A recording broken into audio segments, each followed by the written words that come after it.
Hello everyone, hope you are doing well. Today I am going to provide you the third part of the beauty of breaking. Hope you like it. Don't forget to give us a like, subscribe to the channel, and let's get started. Chapter 7, in the name of honor. If I hurried, I could still make the early yoga class. From my condo, it's only a 4-block walk to the studio, where I crossed the threshold from my outer world to the one within. The studio, in the heart of the city, has windows on 3 sides whereby light stretches through the room. When I arrive, I unroll my mat on the hardwood floor and am bathed in daylight. The flap of the mat's far edge slaps the floor, my personal call to prayer. Before I take my seat, I press incense powder, called scent of samadhi, between my palms and stroke it over my forearms and the tops of my feet. I collect my props, blocks, strap, and blanket, just in case. They sometimes come in handy as an aid to release my tight shoulders or elongate my hamstrings in particularly tricky postures. The scents of sweet and spicy sandalwood and clove root me as I sit cross-legged on the mat. At last I am perfectly still until the moving meditation begins. It is on this mat that I learn to let go absolutely, bodily. I let myself be fully present for the 5th sun salutation, and then the 6th, without anticipating whether there will be a 7th. Later, standing in a position named revolved triangle, I can see and feel the boundary as my hips fight to splay and my IT band, the thick band of fibers that runs from the pelvis down the side of each leg to the shin bone, screams its revolt. As I slowly and gently support my hips in alignment and refuse to engage the IT band in a fight, the pose blossoms. I take tender breaths and chant my legs into extension so that the fires yield to steam that softens, and my body glides into a deep, cleansing, and previously impossible twist. Revolved triangle releases into lunge pose. Then I turn my back foot out and down and press the pinky edge of my foot and elongate out through my upper arm into extended side angle. I'm careful to not let the gluteal muscles of my forward leg check out of the game, and knit, and then rotate my rib cage up to liberate my trunk and shine my heart upward toward sky. Then, the choice to bind. Does it enhance the pose to twist deeper and farther? Does it enrich the posture to activate the core and draw inward, to clasp hands around the body, thereby completing the bind, in bound, side angle pose? Can you expand within and beyond this bind, while twisting and holding opposite limbs? And most important, can you remember to breathe all the while? These are the questions. This is the choice. The goal is always to breathe deep, sustaining breaths, and to decipher which holds at which times will make the experience most nourishing. Heart leading. I twist back my upper ribs and arm and extend my lower arm under my forward thigh. So difficult for me to maintain side body long as I maneuver my forward arm into position, but I try each and every time. I hold my hands behind me and pull, shoulders back, chest up and back, extend backward and down through my back, hip and foot, extend, up and back through my chest and shoulders, holding strong and long and letting go everywhere else. The wisdom to discern between the two is critical. Never forget to breathe. Always stay present to the gift of breath. Some days the practice comes easily. Other days, my quads, already weary from yesterday's run, quake from overexertion. That's when my breath gets caught in my flank and squeezed in my chest. But force is never the way. Here is where I learn to accept what is in the moment now in order to proceed reverently. Skip the pose and rest, if the body needs that moment to replenish. If the breath requires it in order to flow seamlessly throughout, the lungs, pushing hard against contracted muscles, will only cause the body to push back or tear. There is a maxim: we're born bound, and we learn to free ourselves. One of my favorite yoga teachers puts it a different way: we are born free, and we choose to bind exquisitely. It was for this reason that I found yoga soon after I moved to Philadelphia. It was for this reason that I've stayed with it.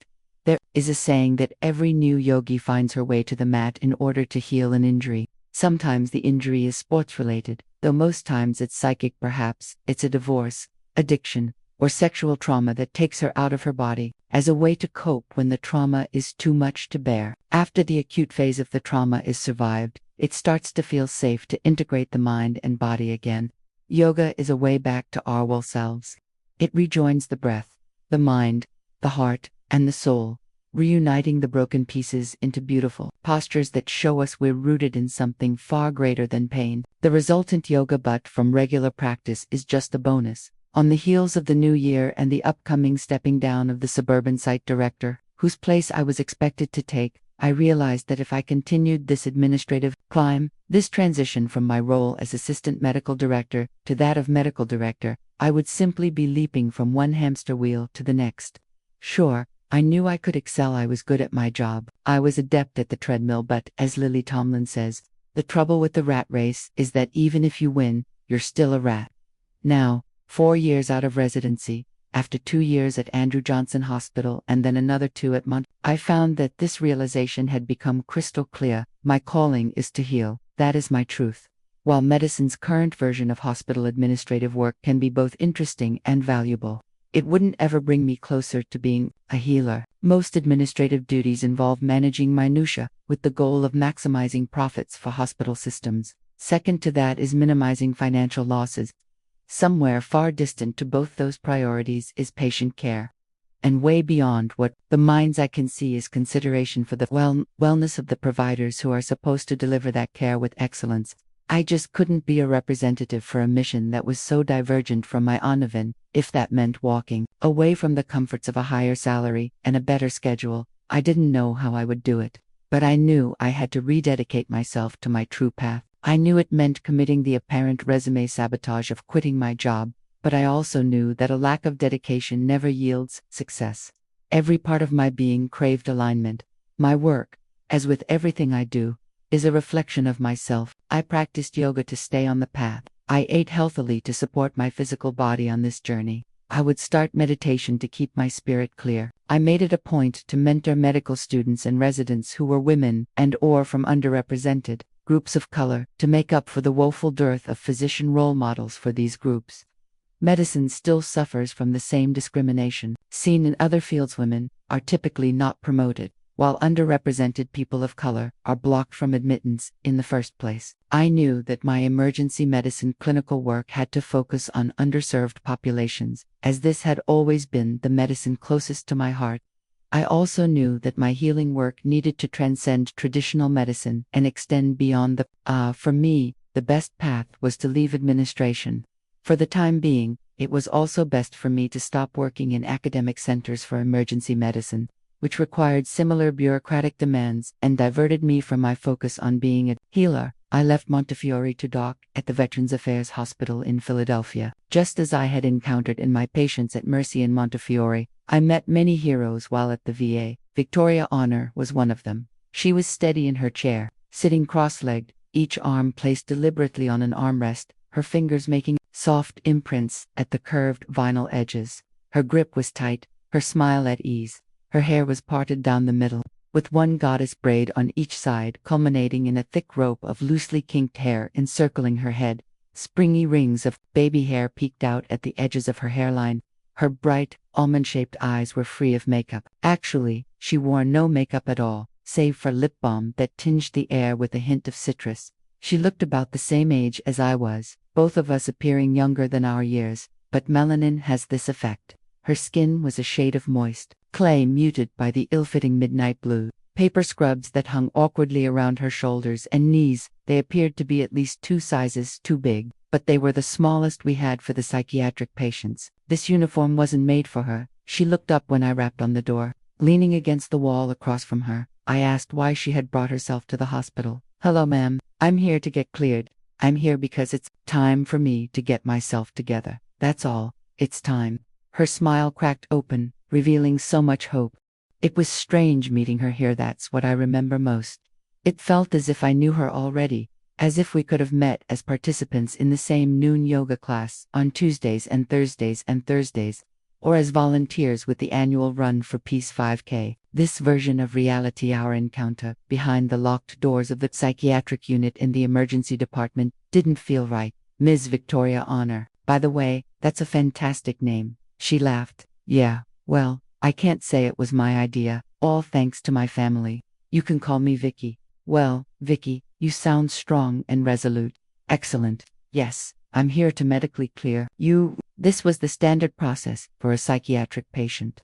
Whether she was being admitted to an inpatient psychiatric unit for psychosis or being discharged home with a referral to outpatient services for prescription. Drug abuse treatment. Emergency medicine physicians have to conduct an examination to address any acute medical issue the patient might have before the patient is transitioned to the care of psychiatrists or non-medical specialists. And today, I continued, what are we clearing you from? For she recrossed her legs and raised the index and ring finger of each hand to her temples. She seemed to be focusing on something far away and hard to see, as if staring at shadows just beyond a noonday sun. I have to get my head straight. I went through terrible things in the military. Now it's time for me to get past it all. So, I'm just here passing through to be placed in transitional housing for a while. I see, I didn't really, but I said it partially out of habit, the habit of coming into the psychiatric year and trying to get out as quickly as possible. Upon badge entry to the locked unit, directly in front and to the right, the first thing you see is an arc of patient rooms. Unlike in the main ER, each room has a hospital recliner chair, and most have a flat bed positioned against the side wall as well. Invariably, having opted to keep the lights off, each patient sits there in a separate, dark room behind a closed curtain, the tracking board at the nurse's station directly to the right of the unit's entrance lists the reason for each patient's visit, which is almost always some combination of suicidal ideation, homicidal ideation, psychosis, drug dependence, and alcohol abuse. Then you hear the click of the doors, metal hardware locking shut, reminding you that the unit is secured. Even after I'd entered this unit hundreds of times, that click still triggered in me the instinct to hurry my return to a place where the exit door wasn't locked and the lights were always on. I see, I said again. I'm sorry, but I have to ask you the list of standard medical questions. Some may sound silly, but I just have to ask them for clearance. She nodded. Sure, go ahead, doctor. I'm here to be honest. I'm here for help, so ask me anything. Any recent illness, infection, or anything? No, I've been healthy, she replied, knocking on the wood of the bedside table. Do you take any medications? Nope. Any allergies to medications? She shook her head. Any recent surgeries? I could see Vicky's shoulders melt a little under the weight of her paper scrubs. After a pause, she continued, No recent surgeries. She rocked a little in her seat, moving rhythmically forward and back, touched her breastbone, and then cleared her throat. Then she appended, Only one, but that was a couple of years ago. She paused and looked at her hand as it lay on her chest, as if it could steady her, as if to remind herself that each word, each disclosure, was part of her process. She looked up and said, Yes, one surgery, an abortion, years ago now. Okay, I responded. It's tough to know when to ask a follow-up question. Clearly, something didn't feel okay. We started off that way, with so much not feeling right about her presence here. Her energy told me it had to do with the hesitation she had just displayed. I told myself that she shouldn't have been sitting there in blue paper scrubs. I shouldn't have been in the psychiatric year 10 minutes before my shift was to end. And the hospital shouldn't have been so packed that 10 patients were boarding in the ER. That is, being admitted to the hospital but still waiting for beds to become available. On the regular floors, the night doctor shouldn't have been by himself, with me as his only support, and with only a few minutes before the end of my shift, so that he alone would have to care for 20 patients in the emergency department and another 10 in the waiting room. Because in this hospital, in contradiction to standard practice, it was the responsibility of the ER doctor to care for any boarding patient instead of the admitting inpatient team. The very reason I had ended up feeling guilty enough to see another patient right before I was to sign out and go home. I was here to do medical clearance. Follow-up questions could lead me into a 15-minute conversation. And honestly, that was the job of the social worker and psychiatrist. This young woman was the medical picture of health, and that made my job easy. I continued with the standard questions. Do you feel you want to hurt yourself or anyone else? Oh goodness, no, none of that. She smiled, raised her hand to her neck, and cleared her throat again. Now, if you don't mind, just a quick physical exam. May I listen to your lungs and heart? She agreed, and I completed the perfunctory exam. Well, everything's good on my end. All clear. The psychiatrist and social worker should be speaking with you soon. Any questions for me before I go? Tucked my stethoscope back on my belt clip and swept back the rebellious locks of hair that had fallen forward on my face. Vicky watched me lift my deep brown hands to do this. I saw her scan my long natural hair. I saw her watch me as I tied my dreadlocks to secure them neatly. She got it, and she smiled in gratitude for our similarities. No, I'm good. She placed her hands in her lap. It's nice to see more of us here. I've been here at the VA a few times, and I haven't seen many doctors of color. Before I started going to the new Women's Health Center, I didn't see any women doctors either. It's really nice to see you. Thank you. That's why I was there. The VA hospital had a reputation as the place where old doctors went to die, as medicine has evolved over time, more and more accurately. As the business of medicine has devolved over time, many physicians have thought of the VA as their medical home. True, some of the providers at the VA aren't competent enough to practice elsewhere, but that's not the case for all of us. The rest of us come here not out of necessity, but out of choice, to care for those who gave everything with the intention of service to our country and received so little in return. We come here to encounter again that lost heart of medicine. We come here to, knowing the entrenched legacy of corruption of the VA hospital, and still hoping to be at least a small agent of change anyway. While I knew this job would not be my last iteration of healing work, I knew it was an integral part of my path. The dance of medicine these days is hard. I'm still of the generation that entered medicine to help people, not to be tethered to endless paperwork, bludgeoned by satisfaction surveys, linked to nothing except ways to cut pay and staffing, demoralized by the expectation that we see more patients faster, not safer or better, but faster, not then taken to task when patients feel we don't take the time to listen. So, the big consideration in comparing hospital jobs is which set of bureaucratic nightmares will cause the fewest number of sleepless nights. As a hospital-based healthcare provider, you have the luxury of staying in one job as long as it makes sense, until your provider group loses the contract or you lose your patients. I knew intuitively that the next best choice would come because my growth was ongoing. For the time being, though, I felt deeply that the VA would mark a critical transition point for me. Thank you. It is an honor and a pleasure to be here. You're right. We certainly need more. I think with time, little by little, we'll see more positive changes, right? Like most things in history. Just like we're both here today, we exchanged friendly goodbyes, and I pivoted to open the curtain to leave. As I did, I caught a glimpse of her. She had leaned forward in her chair, one hand to her brow, the other tracing circles around a cup of ice water on the table next to her.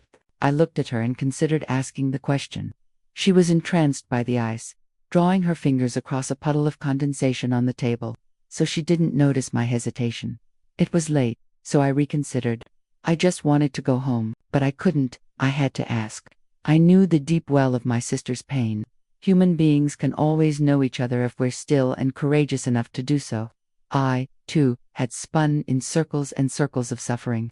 I had tied myself up in knots in search of liberation. To simply gloss over the violation I sensed in her today made me feel complicit in that silence. I reclosed the curtain behind me. She looked up, lifted her head from her hand, and smiled. "Vicky, can I ask you something?" I asked. "Sure. You mentioned you were traumatized in the military. May I ask what happened to you?" She sat up in her chair and placed both feet on the ground. Putting her hands on her thighs, she rubbed her palms against the crinkled scrubs.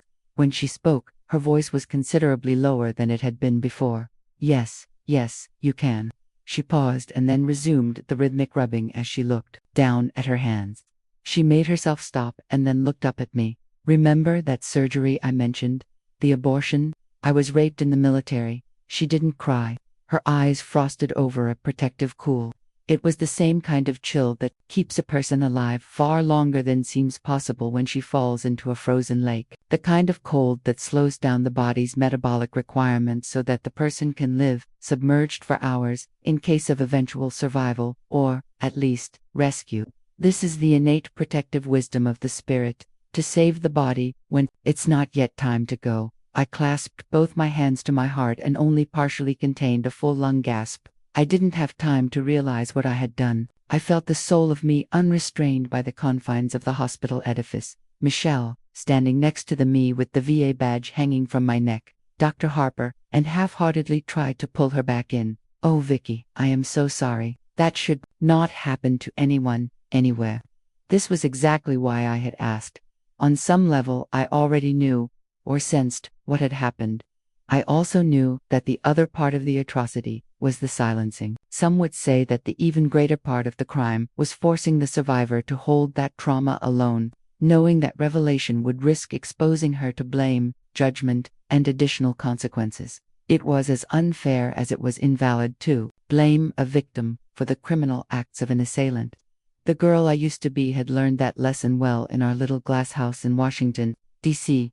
Only in leaving that house did I come to know in my bones that the peril in being silenced was far greater than that of living loud enough to shatter those walls and bring the whole house down. There is tremendous release in speaking, in letting go of the judgments of others, in the heroism of being willing to heal. It is only in speaking of abuses that we can address them. It is only in speaking of violence that the cycle can be broken. Instead of replicated day after day in our subconscious, year after year, in our lives. Double quotes. Yeah, thank you. Yeah, she nodded, releasing deep, depleted breaths. It's so good you are healing from this. You're taking control of your life and healing. Yeah, I am. It's just one day at a time. You remember when you asked me if I wanted to hurt anyone, or myself. I leaned against the wall, propping myself up with my hands at my lower back, and readied myself for more. But I didn't know if I could take more right now. I didn't know if I could bear the pain of what she had survived. I didn't know if I could continue to repress my anger in that moment. I didn't know if I could prevent myself from telling her what I really wanted to say. What they did to you was awful. What they did to you shouldn't be done to any human or any beast. Let's leave this place. I'll introduce you to a social worker and acupuncturist who can help you stay well. And I'll find you a job that will support you. Let's make sure you're out of the military forever.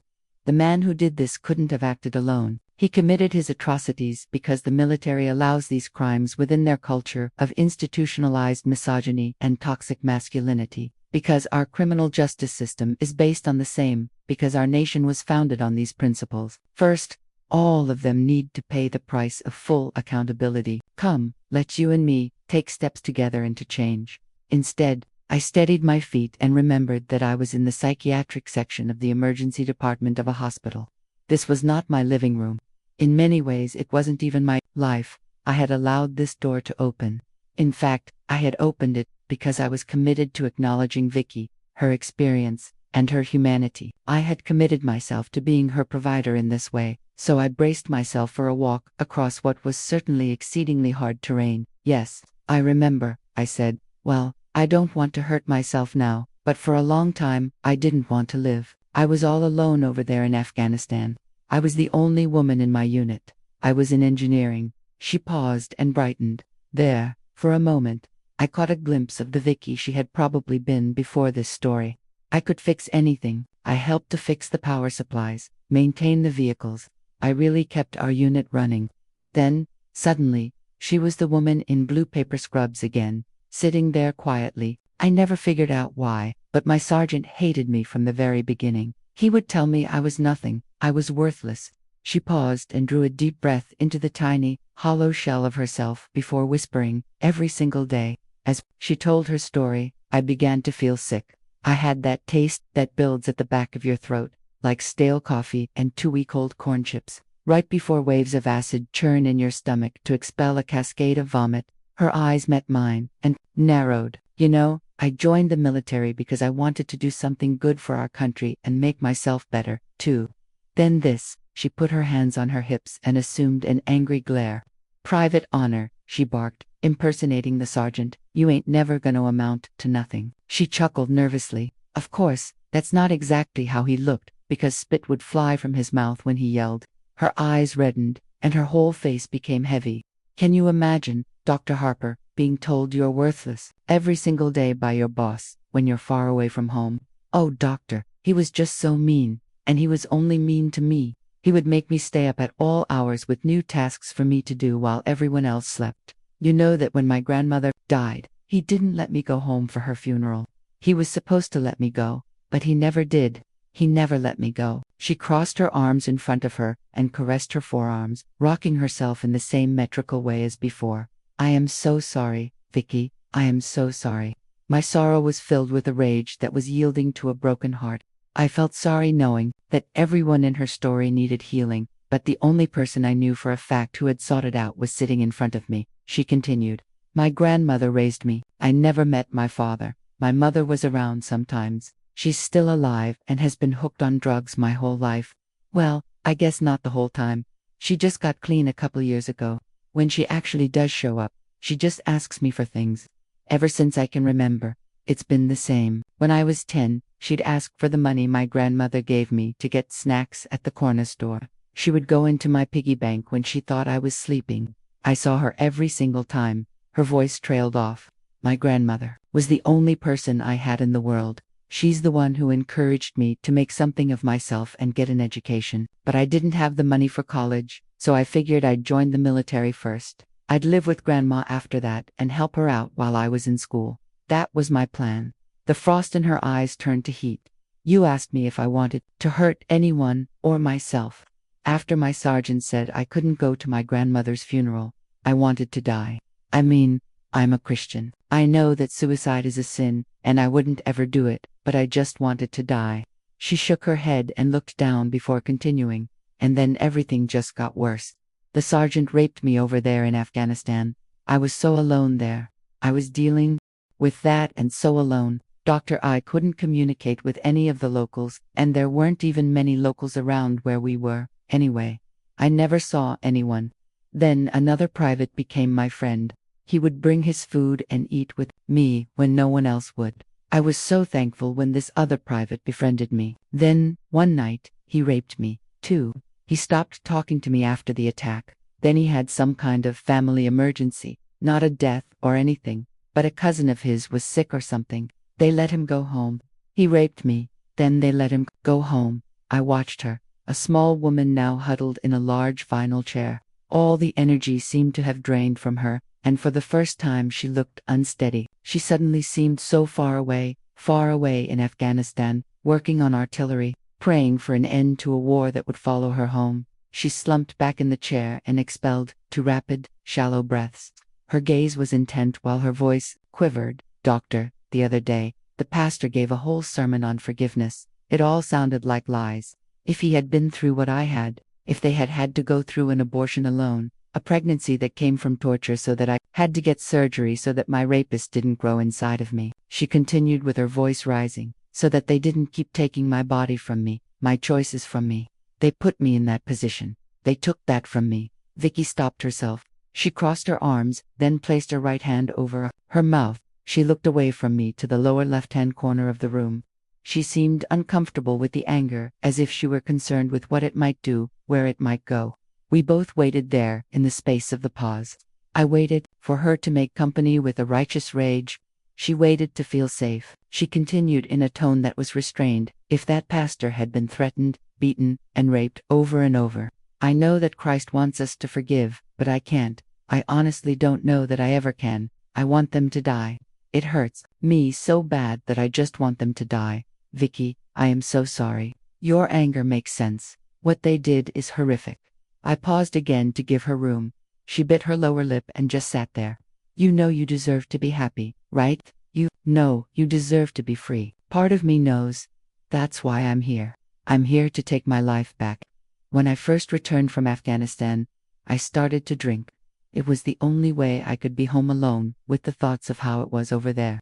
I couldn't find a job. Even if I could find one, I couldn't get out of bed most days. So what good would that be?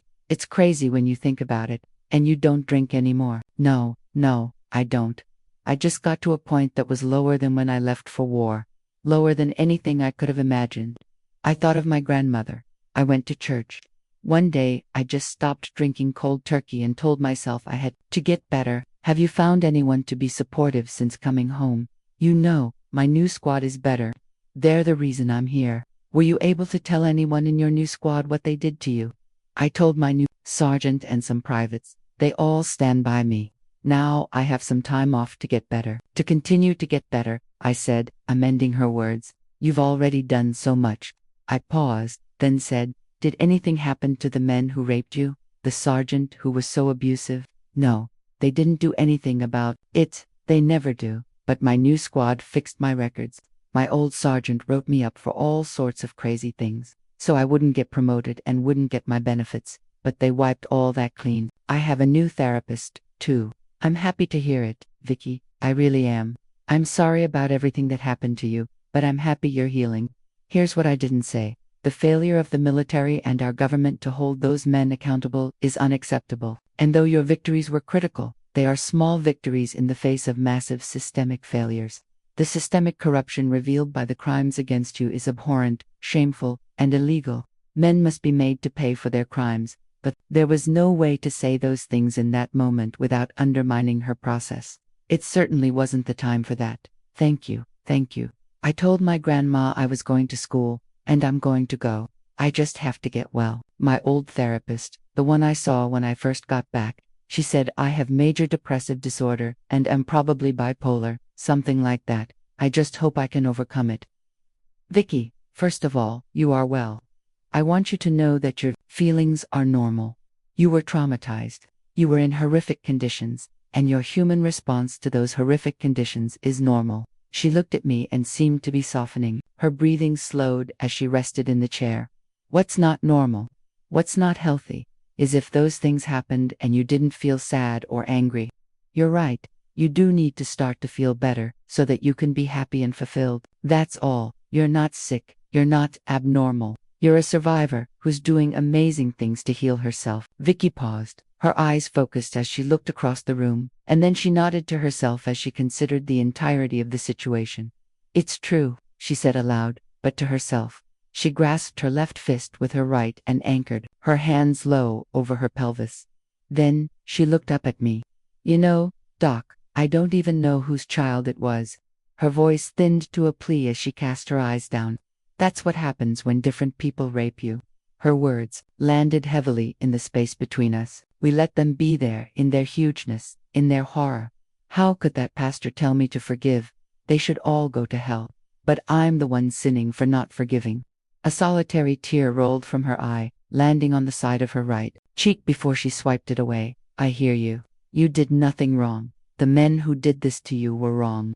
These men are weak and pitiful. You know that people who do awful things are really suffering so deeply, so profoundly. Now that I agree with. My mom stole from me because she was suffering. It took me a long time, but I finally forgave her.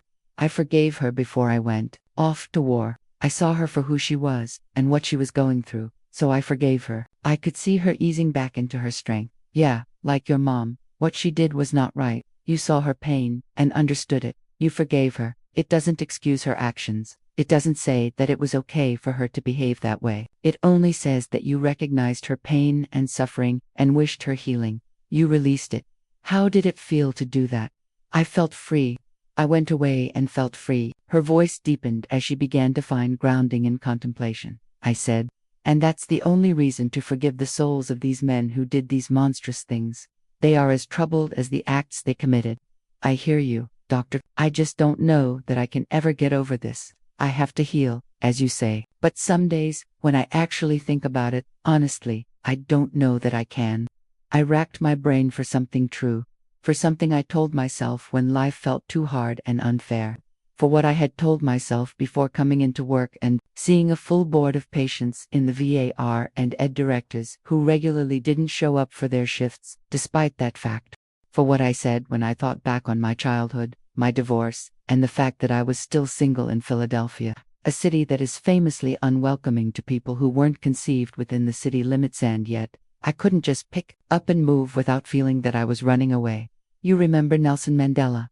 I asked her, of course. What a loss for all of us that he passed away, I said, frowning. What a tremendous force for good, one that has now crossed over on. No, he was amazing, Vicky said, brightening. So, you remember what he went through. He fought to overcome institutionalized racism in his own government, and he was imprisoned for it. He was sent to prison for almost 30 years. Clearly, that's an abuse in and of itself, and he survived even more abuse while in prison. But he emerged to summon love, forgiveness, and compassion to literally change the world, therein healing himself and many millions of other people.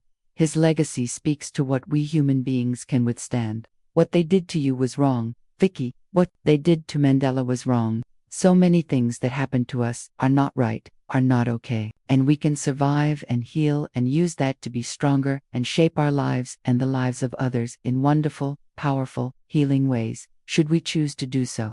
Honestly, that's the reason to forgive. Just like with your mom, in your own time, You forgave her to free yourself.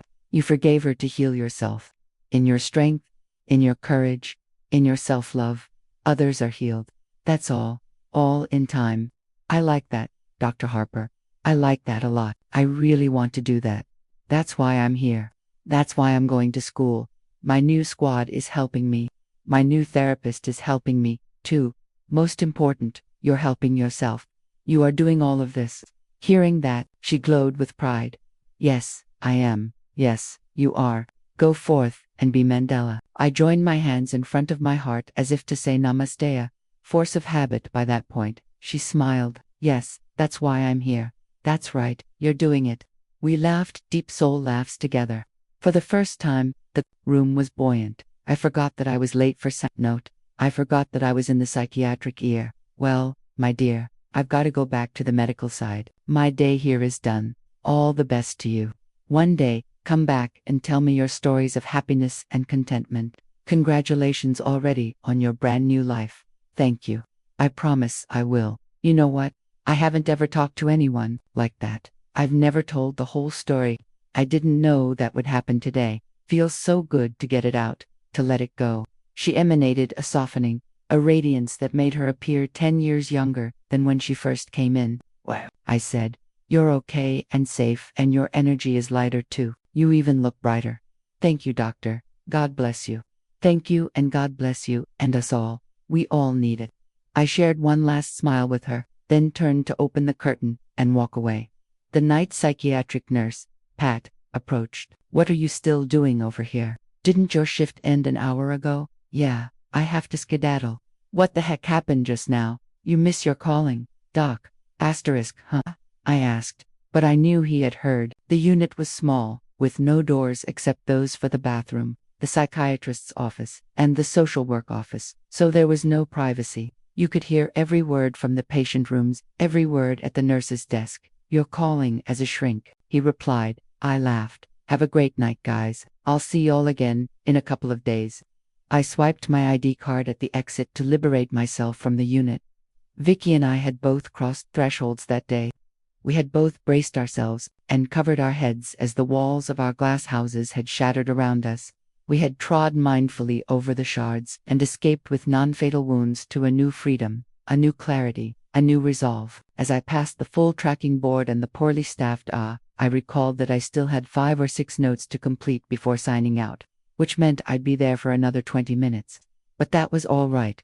I felt lighter and brighter. Tuki's strength was a true testament to human mettle, a beacon. I thought back on the things that had been upsetting me just an hour before, whether or not to move. The dismal social scene in Philly, the administrative problems in the hospital that were consistently infuriating, and most of all, the bizarre hospital politics that had shot down my proposal to start a complementary medical center at the VA to treat the chronic effects of trauma such as pain, depression, and anxiety. The center would have been modeled after centers of excellence at other VA hospitals in the country. Despite my having presented data from those hospitals and from the U.S. military showing improved outcomes from complementary treatments that lacked the detrimental side effects of the drugs comprising the bulk of remedies offered at our site. The proposal was repeatedly rejected without any specific reason. At one point, the vague explanation given was that there was some guy at the Philadelphia VA who did pain management, so if anyone should start such a clinic, it should be him, the same guy who hadn't started one in over a decade. The members of CAM, the Complementary and Alternative Medicine Interest Group, comprising committed internal medicine physicians, social workers, and psychiatrists who met monthly to discuss ways to safely improve the lives of veterans, had tried to warn me. They had tried for years to get such a center off the ground, but there had always been a barrier. 1 month, the hospital administration told them there was no space for it. Another month, there was no funding. Then, the next year, it just wasn't the right time. Unable to effect change, one by one, the members of the group had left the Philadelphia VA. As for my center, its creation wasn't foreseeable in any near decade, and unlike the CAM group, I was given no reason for this, so I could not prepare a counterpitch. The better part of valor was to take all of it as a sign from the universe that I should try something else. Reflecting on my conversation with Vicky, I realized that none of my concerns was truly debilitating. I would get home eventually, and this would have been a very good day. A very good day in a very blessed life. Standing in my kitchen that evening, as the steam welled up from my caramel tea, I was suffused with the lessons I'd learned from Victoria Honor and the reminder that, whether on the mat or off, we always have the choice to start again, to bind again. Joshua, under contract, it was early, well before 6 a.m., and still dark. To spend the entire day working, and then leave the hospital in this same darkness, was always disorienting. But I preferred arriving early to running in late to the doctor's lounge, lokes, flying IDs swinging, after the unofficial 10-minute late mark. Anything up to 10 minutes late was moderately irritating to people, but not entirely unreasonable. That 9+ minute allowance was there in case we got caught behind a bus or were detoured by a freak accident. Today I didn't need that buffer. Instead, I walked slowly from the parking lot to the hospital and settled into the ER staff lounge to eat my breakfast of Greek yogurt with almonds and blueberries as I sipped myself awake with coffee. The bonus in arriving early was that there was time to get caught up reading the latest medical journal issue. The hospital was still quiet, no footsteps, no rolling wheelchairs, no voices asking directions to a room, no police officer escorting a belligerent patient. The only sound was the night shift's percolating coffee maker, whose smoky aroma was wafting me alert. Sitting in the staff lounge, I looked up at the clock. 5:45 a.m. Today will be a good day, I silently affirmed. Somewhere between shifts, I'd have to figure out the rest of my life, but not right now. I had been practicing medicine long enough to know that wellness was much more than anything we prescribe from a bottle. If we humans were to expand our definition of healing, there could actually be a great deal more of it. For the time being, my complementary medicine center idea had crashed and burned. I had been so committed to this path that when I was turned down, I had even looked into starting a center outside the VA. After taking a number of courses through the Philadelphia Small Business Administration, and after months of meeting with my mentor from the SBA and with many local professionals, I had learned that the market in Philadelphia would make it nearly impossible to earn a living with such a business for any time in the near future. It just wouldn't be feasible unless I wanted to continue to work full-time clinically and then use the alternative medicine business as an extremely expensive and time-consuming hobby. But even with that disappointment, my career was faring better than my personal life. I was several years past my divorce, and several years past an extremely brief, but still too long, at several months and dismal interlude of online dating. I was still single. But there was an even more depressing truth. I had fallen into an impossible love. Just the week before, I had told Colin, the cop I was seeing, not to contact me again.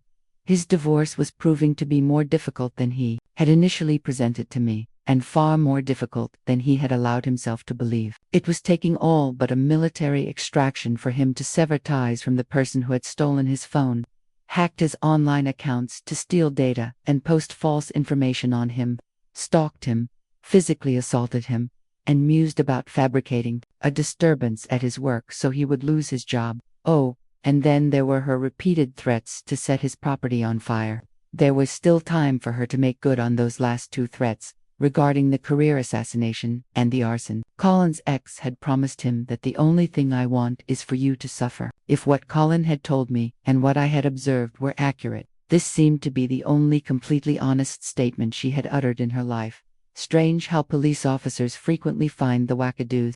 I suppose it's just like ER physicians, psychiatrists, social workers, and all of us in the helping fields. We all nurse that same Achilles heel of cleaving to the damaged. What a critical life lesson, to learn to distinguish enabling from helping, codependence from love, attachment to reenacting the grief of childhood loss from allowing for the sweetness of self-determination.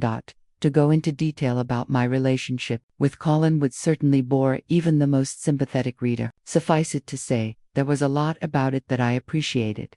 For example, it was more fun preparing dinner together than dining out in a fancy restaurant. Colin taught me how to cook the perfect stovetop steak and a reliably fluffy omelette, although I still prefer to be the sous chef, or, even better, official taste tester for these types of culinary pursuits. While one of my all-time favorite solo excursions is devouring a weekday matinee at the local independent movie theater, the 1 p.m. film experience couldn't hold a candle to the two of us cuddling up in front of HBO with kettle corn and tea. There's no point in going into detail about all that because it's the typical cheese What was singular was the connection that was the stuff. When he and I met, I was half hurrying to work. I say half because traffic was moving well that day, which was never guaranteed in Center City. So I had time to enjoy the beautiful weather for a couple more minutes before getting into my car. Colin, in plainclothes, greeted me in the parking lot by saying I looked focused. He followed it up with, "Are you working hard or hardly working?" I hadn't paid him any attention until those words fell from his mouth. That's when I looked up at him. There was no way I could contain my eruption of laughter following his hilariously terrible pickup line. Relieved of my willingness to engage despite his pitiful approach, he laughed, too, then stumbled backward. It was strange because he didn't trip. There was nothing on the pavement. He just fell backward, then caught himself with an opportune step. We stood there staring at each other with an uncanny recognition. I squinted, then finally broke the stare by stating that I had to run to work. Knowing the real reason for my hurrying off was that the prolonged gaze with the stranger felt inappropriate, although the description of stranger didn't seem to fit him. From the beginning, we could talk about the meaning of faith until 3 in the morning. How, just by seeing the crinkle in my brow, or hearing a 3-second pause in my speech, he could read my mind. How, once, at 2 a.m., I woke up from a deep sleep feeling him, across town, thinking about me. I had been comfortable in bed. It wasn't too hot or cold. I didn't have to use the bathroom. There was no nightmare or particular issue. I just woke up with this sense. I looked at my phone to see that there was no voicemail message, no missed call, no text. I replaced the phone on the end table, fluffed my pillow, then rolled over for round 2 of sleep. That's when the phone rang, and it was him. Then he changed the way desperate people sometimes change, the way hurt people can change. They don't change from who they are, but they reveal what is deep inside. Yes, he was tired from divorcing a woman who fought dirty, but his bigger battle was within himself. He was angry that he had found himself with such a person in the first place. The trauma he was experiencing triggered old wounds of being abandoned by a mother who frequently left him in the care of an uncle who, when Colin was a little boy, beat him like a man. No one rescued him then. This same mother was verbally aggressive with him to this day. It was her well-worn coping mechanism. So, he had grown up to replicate his childhood abuse by finding toxic relationships that would remind him of his past. Because he hadn't yet resolved those wounds, now he was fighting to rescue himself from all of it. He was in crisis, and this deserved sympathy. But wounded animals can turn vicious as they fight for their lives. He became irritable, withdrawn, and unkind. It wouldn't be fair to say he stayed that way. He didn't. He got worse. He became someone I couldn't like in a casual way, much less love in a romantic one. As I wondered which aspect of Colin would prevail in the end, and what that would be like, I realized that the most sensible question I should be asking myself was, what part of my unresolved wounds bonded with his trauma? Then, I saw it. His collapsing, in times of crisis, was my mother. His lashing out from a place of core fear was my father. His spiraling denial and now codependence was them both. Colin and my shadow selves reenacted familiar patterns from our common pasts. The experience with him reminded me that I had consciously chosen a different pattern for myself long before, so I needed to choose an action consistent with that decision. Furthermore, I wasn't his ex, his uncle, his mother, or his wounded inner child. But if I stayed through that period, I would have been all of them, because in the midst of his battle, he couldn't tell whom he was fighting anymore. Timing can make or break the best of us, and for reasons that may be yet to be revealed. When I left him, which, unlike my divorce, took not only a series of conversations, but eventually my quietly blocking him on every platform, because there are, after all, only so many times it is reasonable to have the same conversation. He told me that he knew he would never have a relationship with this depth of love again in his life. We both knew that was true. He let me know, too, that he would come back for me, to see if he could make it right when he could make it right. If he could reach me in time, before life made his return impossible, before he heard of my living in some faraway place or with another man in another life. I knew that he would try, but life evolves. This lifetime or the next, my love will reunite, I told him. This lifetime or the next. I meant it at the time, and while Colin was sold on neither reincarnation nor the delayed gratification of next life reunification, he knew that what I said somehow rang true. It still makes me smile that, though it was, at times, difficult for him to hear, He always believed everything I said. I got it, too. How good people can lose their way during life transitions. How they can behave in self-destructive ways until they master another pattern should they ever choose another pattern. In my life, I chose a different pattern from the one I was born into, so I would not replay my past trauma with anyone. It was worth creating good with the right person at the right time. I am worth being healthy with a person who also chooses health. So, I blessed him and walked away. While I felt a forever connection with him even when I left, I knew that in time this would change. I couldn't predict when the sight of fresh herbs wouldn't make me think of the garden he said he'd plant for me, or when I'd stop waking up mid-REM sleep in a panic, knowing that somewhere he was staring at his phone and trying not to call. But I knew that someday, in a future I could feel but not yet see, I wouldn't want him back. It didn't matter where I lived or whether I was with someone else or alone. I knew myself well enough to know that when I leave for better, and I leave for good. First comes the physical separation. The emotional disentanglement follows in time. Life had to get easier. There had to be a day, and soon, when I could coast for a little while. I was exhausted, then I autocorrected to remind myself of a more effective affirmation. Today is a good day, I thought. I breathed it in. Today is a day of blessings and gratitude. I breathed it out. I sipped my favorite coffee, fair trade, French roast, that I had ground fresh and hand-poured this morning, and kissed with coconut sugar and cream. Today is a lucky day. This moment is a blessing. I folded up my half-read medical journal and headed over to the ER. As I rounded the corner, I peeked at the tracking board. 6 patients slated for admission, 3 patients up for discharge. One of the dedicated night physicians, Marley, was just wrapping up her shift. She worked at the VA on a per diem basis, so we saw her only rarely. Marley was also leaving the VA soon. With the constant turnover of staff in the department, we were used to having colleagues come and go. "Hello, Marley. How was the night?" I asked. "Girl, same, same all." I never could figure out how Marley did it. Every time I saw her after a night shift, she looked as bright-eyed and dewy and hopeful as if she'd just walked in to work. The chaos of the shift never left one hair out of place in her smooth ponytail. Her skin was still so fresh and well hydrated, presumably from the strawberry-infused water she always brought with her. She was a wonder to behold. "You know, this place really robs you of momentum," she added. "It's just so hard to get things done here. For patients waiting for admission since yesterday, how is that okay? All the while, I'm here alone trying to see new patients while managing patients who are already admitted. It's not right for anyone." I nodded. "I know. Always the same. We tell the powers that be," I said, making air quotes around. "Powers but for nothing," she interjected.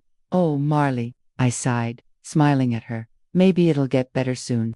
You know, we're supposed to get some new administrators in the hospital. Maybe they won't abuse the staff, and folks will actually stick around. Who knows, maybe, instead of creating fraudulent logs of hours worked to milk the system, the leaders will actually work to improve the care of veterans. We might even get enough provider coverage in the hospital. So maybe." Marley gave me a sideways glance. "Michele, you keep believing. You go right ahead and keep on believing those nice thoughts." Then she joined me in the only thing we could control: laughter. She was right. As emergency medicine doctors, we commit ourselves to evaluating patients who come in sick before their root illness is known. We assess these patients to figure out if they are acutely ill, and then we determine treatment plans to address their individual needs. We do not do the work of the specialty teams who narrow their vision to one organ. We do not do the work of primary care providers who coordinate 5 different services to work up a tumor over the next 2 months and chase minor abnormalities in a patient's lab work for weeks. We are the ones who help people right now. We determine what is critical, what has to be addressed immediately, and then we address those critical issues before we send patients either off into the world, where they can manage it themselves, or to the hospital, where others will help them manage it for a time. That is the understanding, the agreement, the contract that we emergency medicine physicians have with the patients, the hospital, our colleagues, and ourselves. When that contract is violated, it is a painful breach. Now, in an ER with so many patients boarding, in a department with a policy that the ER staff is to care for all boarding patients, so that the ER physician now adds to her workload the duties of the other specialists, as well as the general medicine teams until the patients are transported from the department to their hospital beds, despite this being in violation of VA policies and procedures. Despite all the studies showing that admitted patients boarding in the ER have increased adverse outcomes, that contract had been violated, so I fell back to my contract with myself. First, do no harm, then heal. No new patients had come into the department yet. It was a perfect time to scroll through the list of boarding patients to make sure nothing had been missed and nothing was still due.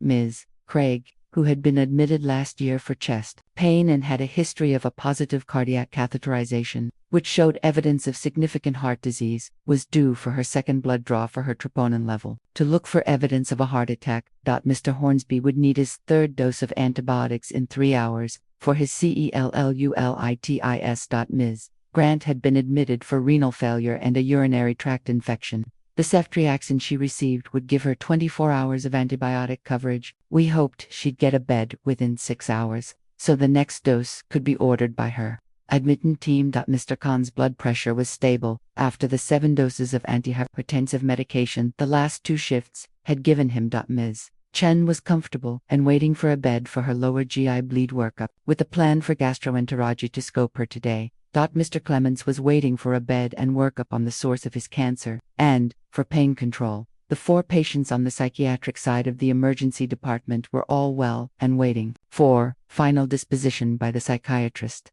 After reviewing all patient information, entering orders, and updating my patient list, I was caught up, with no new patients in the waiting room. Nurse Sean pulled up a chair next to mine. So, where's the next trip? I asked him. Sean and I had worked together years ago at Andrew Johnson. Although he was probably 20 years my senior, our lives seemed to parallel. Back when he was leaving his marriage to be with the woman it made sense for him to marry, and I had freshly completed my divorce from the man I thought I was supposed to marry. We were both working in administrative positions. I was new to the role, and he was a seasoned veteran. Now, several years later, we had met again, in new phases of life. I had left academic medicine and administrative work to resume the clinical work I cared most about. Sean was Irish American, with more rust-colored hair sprouting from the V-neck of his scrub top than on his head. Thanks to his wife's Sierra Leonean heritage, he had the distinction of being the best Irish cook of West African cuisine in all Philadelphia. He had given up his lifetime of administrative work for a per diem gig that allowed him to have the schedule of his choice, so he could travel with the woman he had anointed his queen. It is no exaggeration to say that every several weeks, the two were on their way somewhere: Martinique, Niagara Falls, Hawaii, Tennessee. Their life together was entirely intentional and, in that way, entirely inspiring. Next, we go to Paris, Sean said, leaning back in the chair, arms folded behind his head and feet propped up on a stool. Before the next 5 patients registered to be seen, he and I had time to catch up on their plans to visit the Louvre, and his desire to see General Patton's grave. 10 patients, and 2.5 hours later, the second attending should have arrived. I looked at the board and noticed that none of my patients from the night shift had been assigned to admitting physicians. 1 patient was waiting to be seen by my colleague whenever he deigned to show up for his shift. 3 patients were being sent to the ER for evaluation from outpatient clinics, this despite our being on diversion, that is, unable to accept transfers from other facilities due to our not having the capacity to care for them. 1 of those outpatients had even been called in from home. 4 other patients were in the waiting room, about to come into the ER, and now 5 patients were waiting for admission.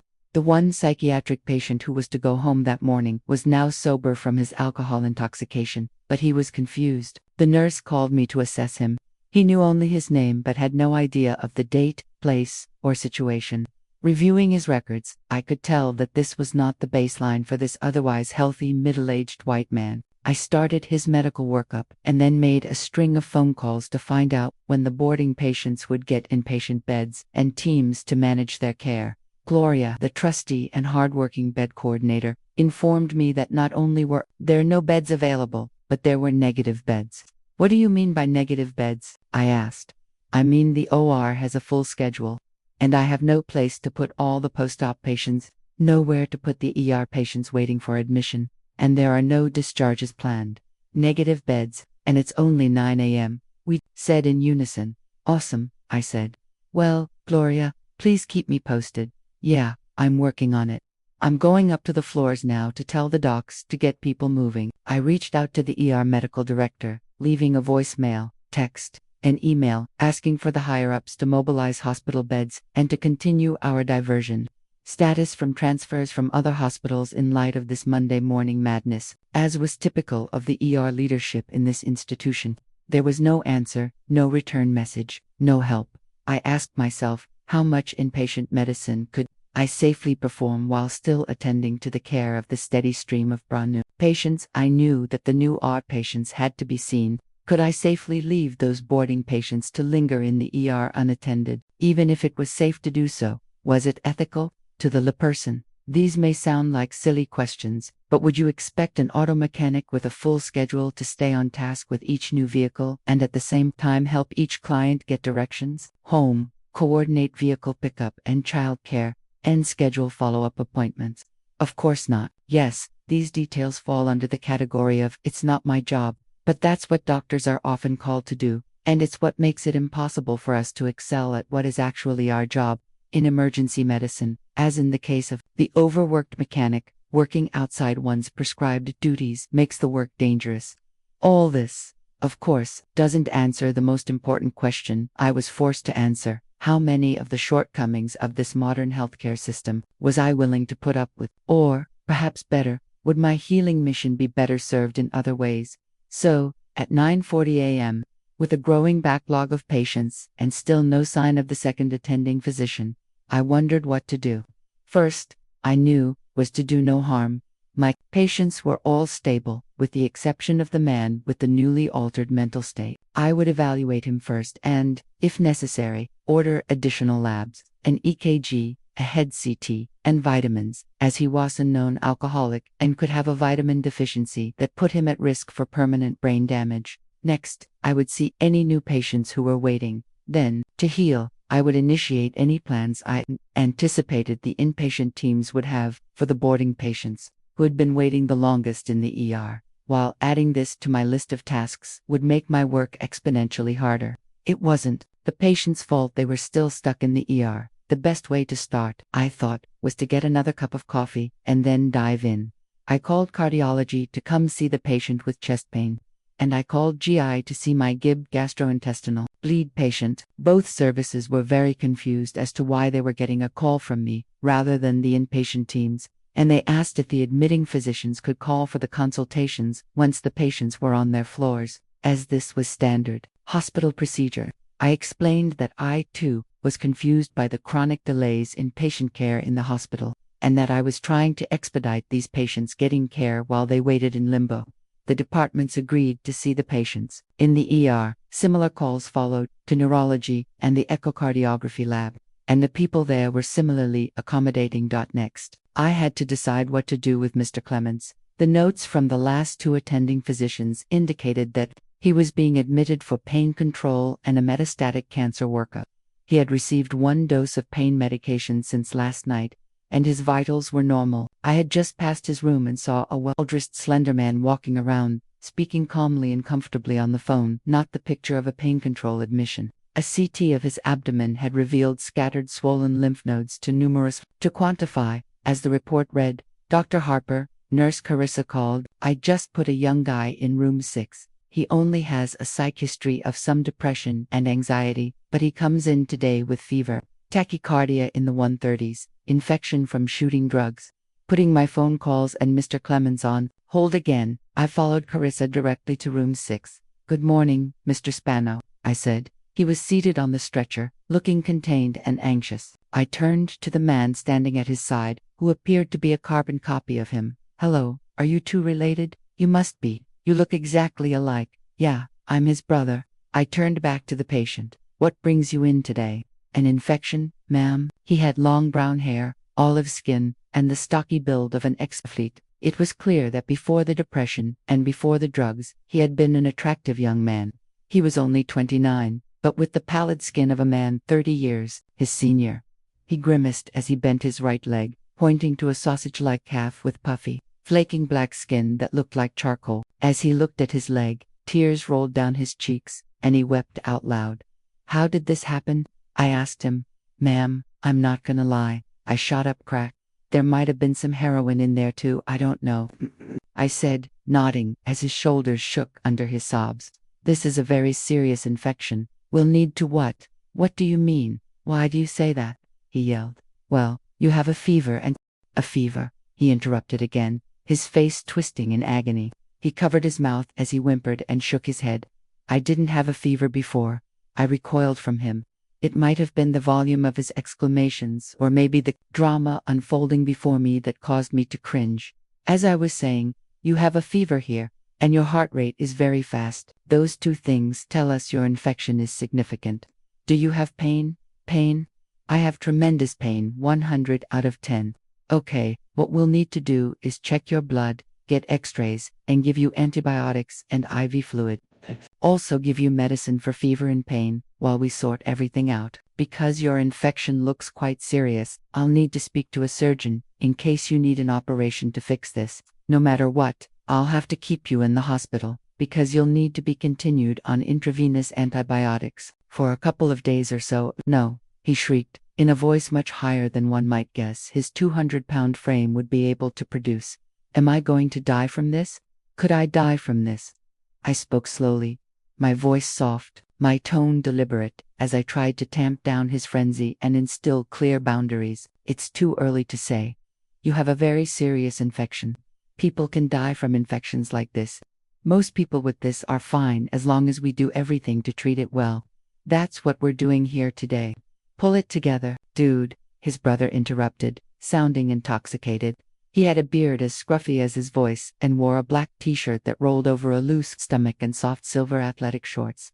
His brother's words only seemed to add fuel to the fire of agony in Mr. Spano, who now began to weep inconsolably. Oh my God, he whimpered, burying his face in his hands. Carissa and I looked at each other and tried not to raise our eyebrows. His reactions were so far out of proportion to what was going on. Patients who are struck by cars or who receive new diagnoses of cancer demonstrate more composure than this young man was showing. Sure, he was ill, but the odds were that he would rapidly improve after a couple of days of intravenous antibiotics before switching over to antibiotic pills. Carissa placed an IV in him and drew blood. I completed my physical exam. He was awake and alert throughout, no lethargy. His heart sounds were fast but regular, with no murmur. It seemed that his drug use hadn't damaged his heart. He had no rash. Good blood flow to his skin. His right leg was normal down to the shin. The area between the knee and the ankle was swollen but soft, while the leg was markedly swollen, red, and warm to the touch. His tenderness was greater than his physical exam suggested. When I pressed the tissue of his calf, I didn't feel the crackling that would have indicated necrotizing fasciitis, what the media had taken to calling flesh-eating bacteria. The inner aspect of his calf had a necrotic abscess about the size of a silver dollar, though. I couldn't feel a collection of pus anywhere else, and yet, given the extent of his pain, and the swelling and tachycardia, I couldn't be sure there wasn't a deeper area of abscess or gas formation in the leg. I explained to the patient and his brother that I was leaving the room to enter all his orders and call the surgeon. I informed them that this was time-sensitive, so we needed to start his treatment quickly. But first I looked the patient squarely in the eye. Do you have any questions before I go? Mr. Spano shook his head, and I proceeded to leave. Just as I approached the door, his brother stopped me and asked, how could this have happened? Your brother injected drugs into his leg. That is the way this infection happened. The contemptuous expression on his face upon receiving my answer was the same one I might have made after being awakened from a deep sleep by a phone call from a telemarketer. Mr. Spano said nothing. Then he whimpered softly, no, further questions. Thank you for helping me. Asterisk, you're welcome. I'll go get all those orders in for you, I said, turning to leave. His brother stopped me again. Can't we get him somewhere better? I'm sure there is a better hospital with better doctors to take care of this. I paused before I spoke, narrowing my eyes as I felt the back of my throat constrict and my upper chest tighten. I knew there was no point in saying the first thing that came to mind. How dare you? Instead, I replied, the treatment of this is very standard and is the same no matter if he's treated here or anywhere in the world. It would be the same if he were in Timbuktu, Yale New Haven Hospital, or the middle of a medical campground. It's all the same medicine. Okay, well, let's just do it then, the brother said, as if granting me permission. Yeah, I said. Then, I left, letting the curtain flap closed behind me. My contract stipulated that I was to help this man, to heal him no matter what. I did not like him or his brother. I did not like that they were rude and histrionic. I did not like that they seemed not to take personal accountability for what was happening to them. I felt drained by the patient's hysteria and his brother's condescension and demands. But I was there to help. I quickly entered the orders, monitor fluids, medications, EKG labs, cultures, X-rays, and ultrasound, then put a page out to general surgery, who quickly called back and told me that extremity infection concerns were covered by the orthopedic service. I paged orthopedic surgery and waited and waited. Finally, I called the hospital operator and asked her to notify the ultrasound tech on call, only to be told that there was no ultrasound tech on call this holiday weekend, so we wouldn't be able to evaluate the dimensions of the abscess in that way. I was well aware that the orthopedic surgeon would need to know the size and depth of the abscess in addition to looking for deeper gas collections in the tissues to determine the appropriate treatment plan. While I was working on behalf of the Spanos, the ER had been backing up with patients. There was still no answer from orthopedics, so I picked up the phone again to page the on-call attending orthopedic surgeon myself. It was both a blessing and a curse that our surgical attendings were also faculty at the nearby teaching hospital. The blessing was that it meant more staff, both attending and resident physicians, to care for patients. The curse was that 9 times out of 10, they called back angry and affronted because, unlike in the community, academic faculty typically did not have the same incentives to build relationships as the private practice providers, who welcomed our calls to be involved in patient care, but still, additional financial incentive or not. It always struck me as strange that a person on schedule to work in his chosen field should be angry when called to do the work he signed up to do. As I waited, documenting the patient's condition, on his chart, Nurse Jen showed up at my side and asked me to please speak with Mr. Clements. Yes. I had meant to get back to Mr. Clements. Sure thing, Jen. He's next on my list. I just have to speak to orthopedics, and I'll be right in. Thank you, because he's asking for pain medication, but he looks fine. I think he really just wants to speak to a doctor. I'll be right there. Sorry about the delay. Fortunately, the orthopedic resident called back and said he would come to the ER after rounds and after seeing a patient at another hospital. Meanwhile, he requested a CT of Mr. Spano's leg, as there was no way to complete an ultrasound. Finally, I headed to room 18 to see Mr. Clements. As I approached his room, I saw a tall, lean man with long dreadlocks gathered into a trim ponytail, grazing his waist. He appeared to be a remarkably youthful 68 years old. With his hands resting resignedly in his linen pants pockets, he paced slow circles in his room, periodically stopping to look up at the TV screen in the corner. I walked to the room and knocked on the open door. I smiled and introduced myself. He extended his hand to shake and said, "I like your hair, doctor," indicating my own tied-back dreads. "Thank you. And yours as well," I said, smiling. "Mr. Clements." "Please, call me Joshua," he interjected. "Joshua." I nodded, smiling at him. "I'm so sorry for all the delays. I understand you're waiting for a bed upstairs to find out why you have this lymph node swelling all over the place. I also understand you've had pain. Do you still have pain?" "I do, Doc. The pain is coming back. It's not bad. It's not like when I came in last night, but a little pain is coming back," he said, rubbing the front of his abdomen to indicate the location. "Would you like more pain medication?" I offered. "I've never been much into pills.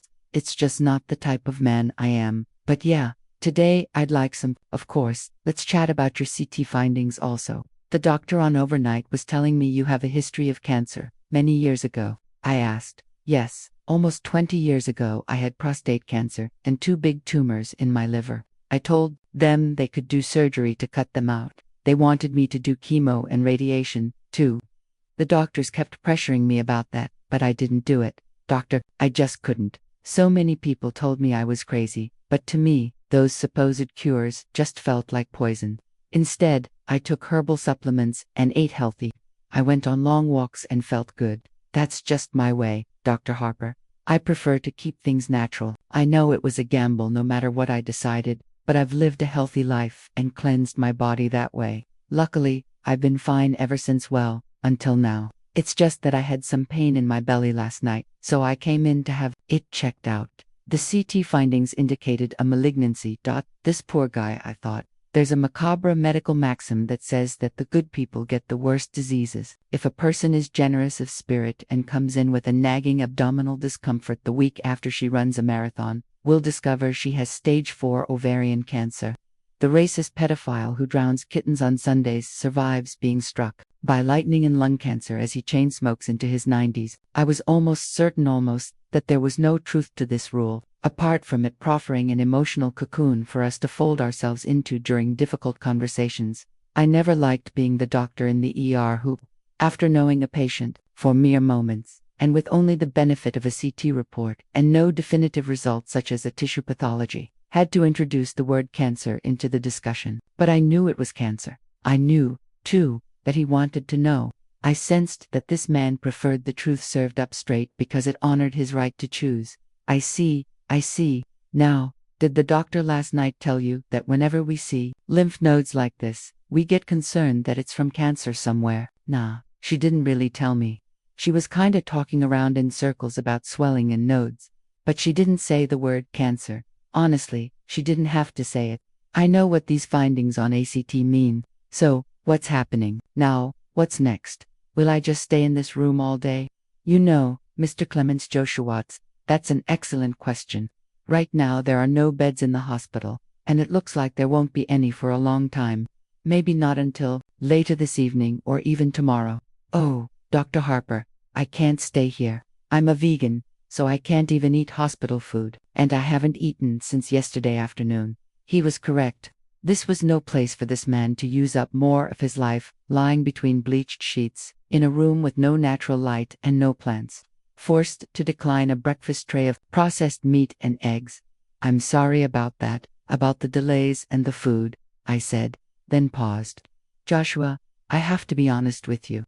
In your case, you don't really need to be admitted to the hospital. A cancer workup is the kind of thing that is typically completed as an outpatient, and I really think you'll be more comfortable that way. Of course, we can continue with your admission to the hospital as well. I'll leave the choice to you. I'm just saying, why be cooped up here when you can be comfortable at home and outside in this beautiful weather? If you like, I can write you a prescription for pain medication to take at home, if needed. And I can call the oncology doctor now to make sure you're scheduled for an appointment where the evaluation can be finished.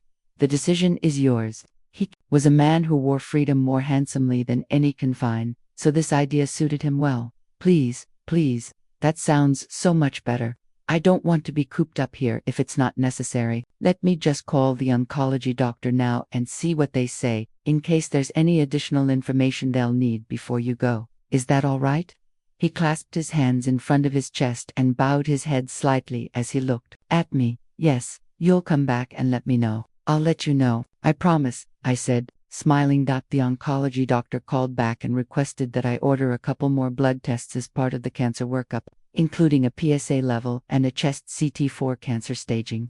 Her office would take Mr. Clements's information and call him for an appointment within the week. Mr. Clements, apparently relieved by this expedited evaluation, agreed to stay to complete these studies. He then called his family with updates and asked them to bring him food, since he would be with us a couple more hours. As I finished placing these additional orders, the orthopedic doctor came over to let me know that he had seen Mr. Spano and drained his abscess at his bedside. He recommended that he be admitted to the internal medicine service for intravenous antibiotics, as we had discussed. He warned me, though, that Mr. Spano was refusing to stay. What I said, baffled. You're kidding. He was just begging for us to save his life. Not kidding, he responded as he left the department. I reviewed Mr. Spano's results. His vital signs were now normal, and his labs were reassuring. His CT showed a superficial abscess and soft tissue swelling, but no gas formation. More good news. I hurried down the hallway to Mr. Spano's room. He was sitting in a chair, shoving his feet into his sneakers. His brother had apparently already left, and he was now alone in the room with Carissa, who was trying to explain to him how important it was for him to be admitted to the hospital, as planned. Mr. Spano, what's going on? I asked, pretending not to know anything about his newfound urgency to leave. "I gotta get out of here," he snapped. "I have things to do. I can't just lie around here. I'm better now." "Need to go, Mr. Spano. You're better because we gave you a lot of very strong medicine to treat you. You'll need more of that medication to ensure you continue to get better." "Well, then I can just leave with this for. Just give me the medicine, and I'll inject myself, or I can get my family to do it. I have family members who are nurses and doctors." "Mr. Spano, you cannot leave with the 4. You're leaving with this IV would be against every hospital policy everywhere." "Well then, just give me pills," he said, tearing the 4 out of his arm and throwing it to the ground. Blood dripped from his arm onto the floor, and he snatched a piece of gauze off the medicine cart next to him, held it to his arm, and then threw it to the floor next to the 4 he had already discarded. He stooped down to tie his shoelaces. "If you must leave, I'll certainly write you a prescription for antibiotic pills to take at home. But Mr. Spano, remember when you came in just a couple of hours ago? Remember when you sat on that stretcher, crying and begging us to save your life? Remember how I told you that you have an infection that could kill you?" His hands stopped mid-bow on the left laces. For a moment he looked at me, and seemed to follow my point reluctantly. He nodded, double quotes, "Well, that is still the case. You still need that medication. You could still get very sick and perhaps die if you leave now without adequate treatment. Listen, there are other things I have to do," he said, bending over to complete the last lace. He stood up again and walked over to the side table to collect his jacket and phone. "I can't just sit here all day and night in a hospital. I have to finish paperwork for a job interview. I have a court hearing for custody of my son next week. If all goes well, you'll be out of the hospital within a couple of days," I told him. "That won't conflict with court next week. As far as paperwork, isn't there a way you could complete it here? Listen, I just have too much to do, so I'm leaving," he said. After he left, Carissa and I looked at the trash on the floor and the trail of blood. "What a waste," Carissa said, as she kicked the trash into a pile and threw a chuck. A large medical napkin with a surface to soak up liquids over the blood. I knew he was going to do that from the very beginning. What a complete and utter waste of time. Mr. Spano had left without his prescription for antibiotics, without the dressing changes for his leg, without his discharge instructions, and without follow-up appointments. I walked back to my station to scribble out some notes, stating that Mr. Spano had left against medical advice. I forwarded the notes to his primary care provider and to orthopedics, hoping that one or both services would try to contact him to make sure he was healing well.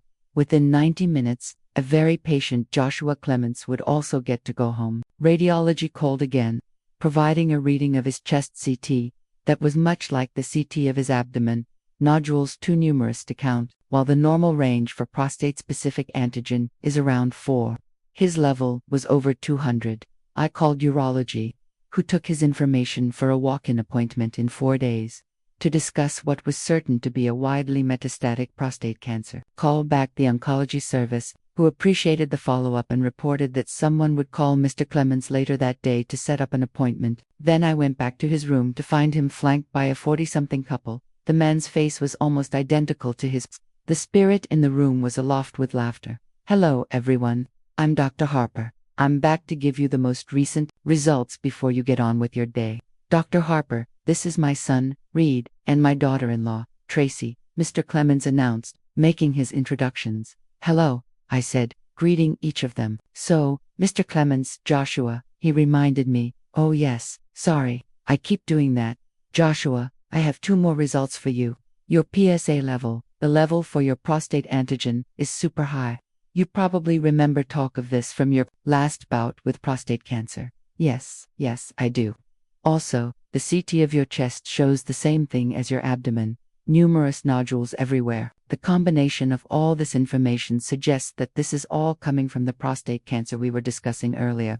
I figured, Dr. Harper, I figured it." "Wow," he said, looking at his children.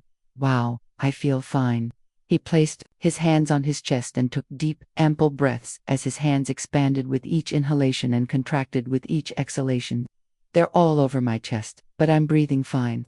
He looked at his children and continued to drink. In the air, lowering his hands to his lap, he said, "You know, doctor, I'm not afraid. I'm just not. I've had a really good life."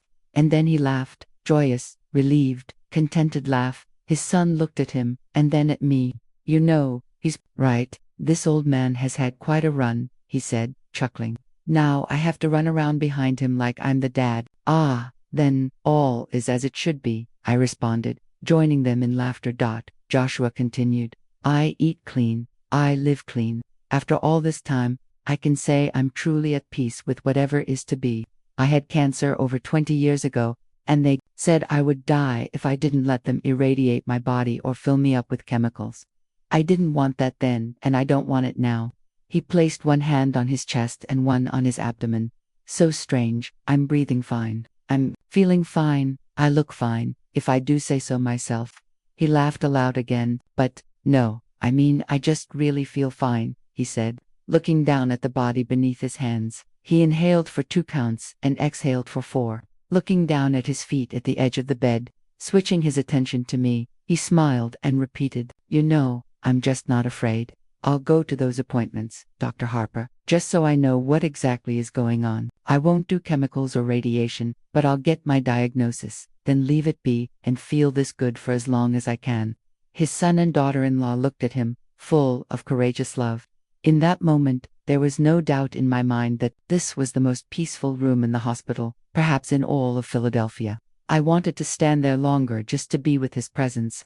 I wanted to exhale all my anxiety over the uncertainty of life and breathe in Joshua's absolute faith in the universe, his absolute love for his body regardless of its tumors, his absolute comfort in his own skin. Joshua, the oncology team will call you later today to schedule your appointment. I've already spoken to the urology team, and they want you to return for your appointment Friday morning at 9 a.m. Will that work for you? He nodded. I continued. Of course. I'll write you prescriptions for pain and nausea medications, should you need them. Do you all have any more questions for me now? I asked. His children shook their heads. Joshua got up off the stretcher and put out his arms to signal a hug. I felt my back stiff on a reflex. We emergency room doctors don't get too close to patients. It could be a fear of bedbugs, contaminated blood, or maybe the sacred integrity of the boundary between doctor and patient, or even just a fear of getting too close to people we hand off to others. In the split second between his extending his arms and my lumbar muscle contraction, I considered the unwritten rule of maintaining at least a gloved hand's distance from patients at all times. In the second before his warm embrace and his kiss on my cheek, I decided that sometimes these boundaries are more effective at keeping us caged in rather than at keeping others out. Sis, I want to thank you for making me feel like a human being through all this. My pleasure. All the best to you all. All the best on this journey. As Joshua and his family gathered his belongings, I returned to my station and wrote up the discharge paperwork for him and then checked the tracking board. I needed to follow up with my new patients from that morning and the ones who remained from the night before. Luckily, 2 of them had magically received beds. My colleague had finally arrived and picked up 5 patients out of guilt. I was sure. I signed up for one of the remaining 70-year-old man with chest pain and normal vitals, who was currently pain-free and had a normal EKG.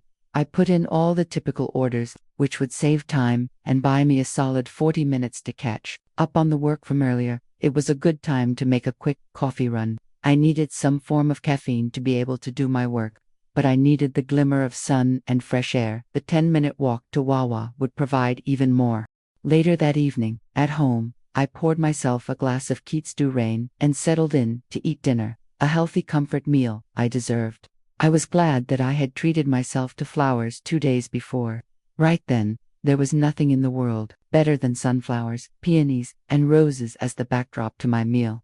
I contemplated my time with Mr. Spano and Joshua. I marveled that Mr. Spano, who, once he'd learned that he wasn't going to die that afternoon, had found the prospect of remaining in the hospital so unsettling that he had preferred to hobble out on a bloated red leg and risk dying a few days later. Although he wasn't yet 30, I wondered what it must have felt like for him, without the haze of intoxication, to blur the relationship between himself and the truth. What was so terrible to face that death would be preferable? How might his inner contract read that he would be consumed with such a compulsion? I am not healthy and cannot commit to healing. I am not strong enough to heal.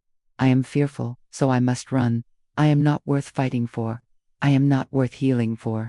I cannot endure the pain of facing my life, because I am afraid I cannot be here sober. Besides, I cannot be helped. I do not love myself enough to take care of myself. I do not love myself enough to allow you to take care of me. I do not deserve wellness. So I returned to what I deserve. What struck me powerfully was that Mr. Spano had honored every word of his inner contract. Like everyone, he had this right of self-determination. We do this when we select the partner who confirms our feelings of unworthiness. When we pick the job that pays us less than we deserve. It is all the same. It is all part of that contract, that even if we didn't write it for ourselves, we certainly co-signed.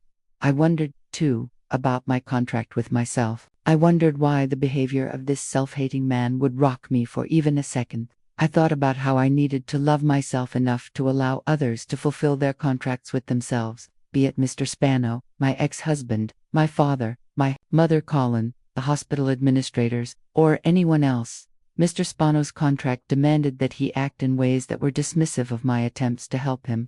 A human being can never treat another person better than he treats himself.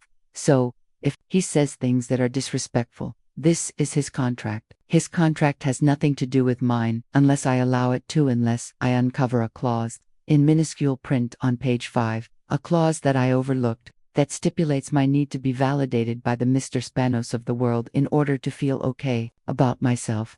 He was kind enough to prompt me to review that section again, to edit out that portion for good. In that way, he was an angel of the shift. My forehead throbbed. Each pulsation pounded against the affirmation regarding the good day I was supposed to have had. Then again, many events don't unfold the way we think they are supposed to. Leaving Colin had felt like an amputation of the love we used to have and the love of the child he said we were destined to have. Colin had even named him. When I told him I knew that my destiny was to have a girl, he laughed and said, "No, dear, I only make boys." So, I had lost 2 boys that day, Colin and the son he imagined we would have. A familiar loss that echoed the ghosts of Nella and August but was magnitudes more painful the second time around. I would get through this, too, no matter what. Over the next couple of weeks, I would set my mind back to the career stuff. It was strange to be balancing all this on the heels of my recent rebuilding. My foundation wasn't yet set, so I certainly didn't feel strong enough to weather this storm. I had just listened to an interview with Astro Teller, the director of Google X, who explained that failure isn't making mistakes. It's not launching one project after another that fails. No. Teller defined failure as identifying that a course of action you've taken doesn't work, but proceeding with it anyway. So, I guessed that in my course correcting, I actually wasn't failing repeatedly. I felt myself breaking into a smile as I gazed out on my herb garden. A new reality seeped in. I would have to destroy it. The ladybugs I'd put there to take care of the aphid infestation had proved only a temporary fix. As expected, after they'd feasted, they'd flown away to explore other parts of Center City. The diluted cayenne pepper spray had failed as well. What I had was an herb garden overrun with insects. I promised myself that I would get to it, and even considered that I'd start another organic garden in a week or 2. I considered the energy and love that had so peacefully radiated from Joshua. I considered what it must feel like to live free from fear and to connect so closely with bliss. He had lived the way he wanted to, on his own terms. When he was faced with cancer, when he wasn't yet 50, he had refused chemotherapy and radiation. This decision had been radical 20 years ago, when Western medicine was even more paternalistic than it is today, and when complementary medicine had an even smaller platform. Even now, though I embraced the therapeutic benefits of healthful nutrition, physical fitness, acupuncture, aromatherapy, mindfulness, and meditation, and believed that living well with integrity imparts greater benefits than most of what can be dispensed in a pillbox, I couldn't know what decision I would make in those circumstances. I understood the compulsion most people had to wage the hardest war with the strongest drugs Big Pharma could fathom. I could imagine that refusing chemo and radiation might feel like a death sentence, especially with so many scientific articles, doctors, and hospitals touting their efficacy. These voices can be hard to ignore. I also know that a person's medical decisions are both arduous and deeply personal. In Joshua's embrace, I had sensed a life well lived. Of course, I didn't know the details, but I felt a body that was strong and loving now. I felt a man who said, "No matter what, I will live this life on my terms. I will decide who I am and what is right for this body." And I received this second boon of the day, the knowledge that I, too, could elect to live this way now, while as far as I knew I wasn't riddled with tumors, while my lungs still worked, and my heart still beat. I could live this way now, while I had sight and touch, while I could still learn from experience and maintain an open heart and mind, and could share this gift with others. Some of us do this when we select partners who live free, when we choose work that is a calling, when we see life as an adventure. It's all the same contract. The statuesque man with smooth, dark skin and the waist-length locks had offered me a gift, the power to choose what was most nurturing to me. Even if that choice challenged the zeitgeist, the power was mine. In his embrace were new green shoots, the choice to grow. Chapter 9, Paul Morda. In a last-ditch effort to stay alert for the final hours of my shift, I fully inhaled the moist summer air. I had walked out to the ambulance bay for a couple of minutes of twilight serenity. As I noted the first glow of tangerine clouds rolling over the smoky blue sky at the western end of the methadone clinic, I yawned and stretched my arms over my head. Today there was no man nodding asleep as he crossed the intersection, no circle of women ashing cigarettes over strollers holding sleeping infants clutching bags of barbecue potato chips. No. Today the methadone clinic was closed, as were most businesses in the University City section of West Philadelphia on Sunday morning. Only the rare vehicle rolled by, buses transporting shift workers like me, trucks on their way to and from the highway. No pedestrians just yet. Presumably, both the Walk of Shamers and the faithful had not yet made their way out of the house.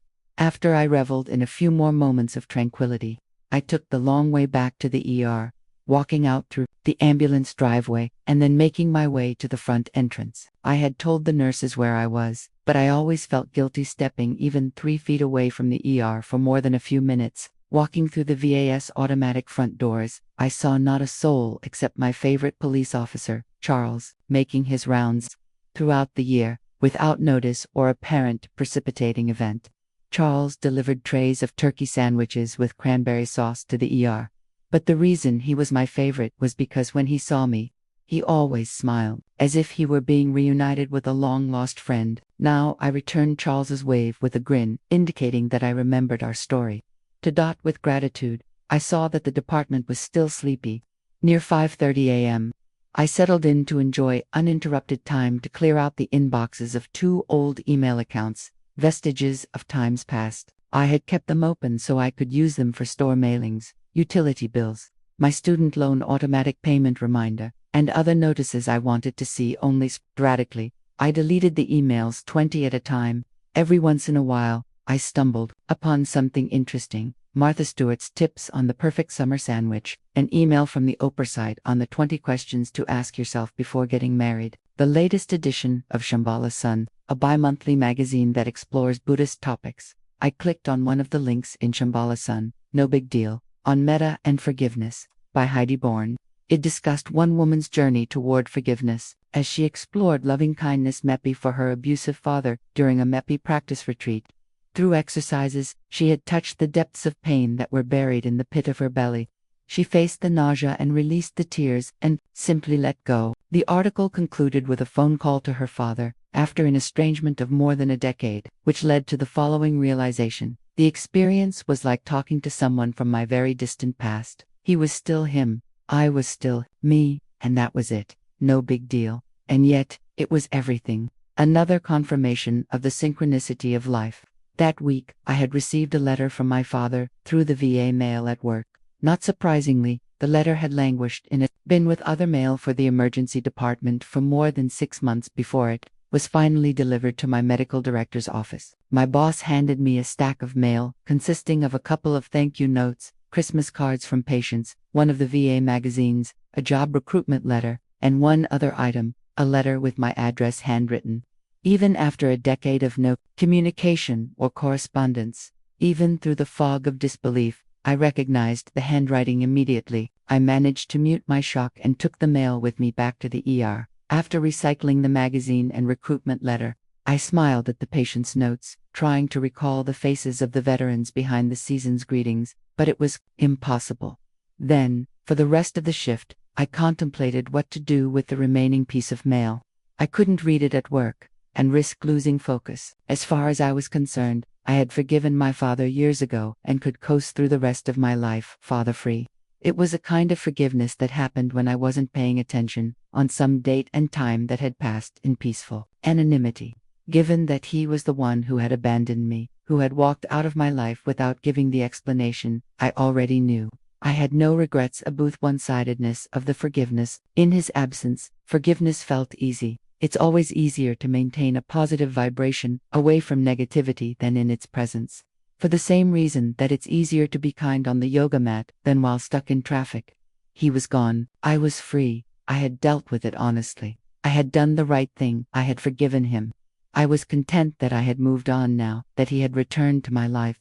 In whatever capacity his letter might hold, what did that mean for me and my easy forgiveness? I ran through the many possibilities for his having sent the letter. He might have been totally transformed and was reaching out now, in the ultimate expression of enlightenment.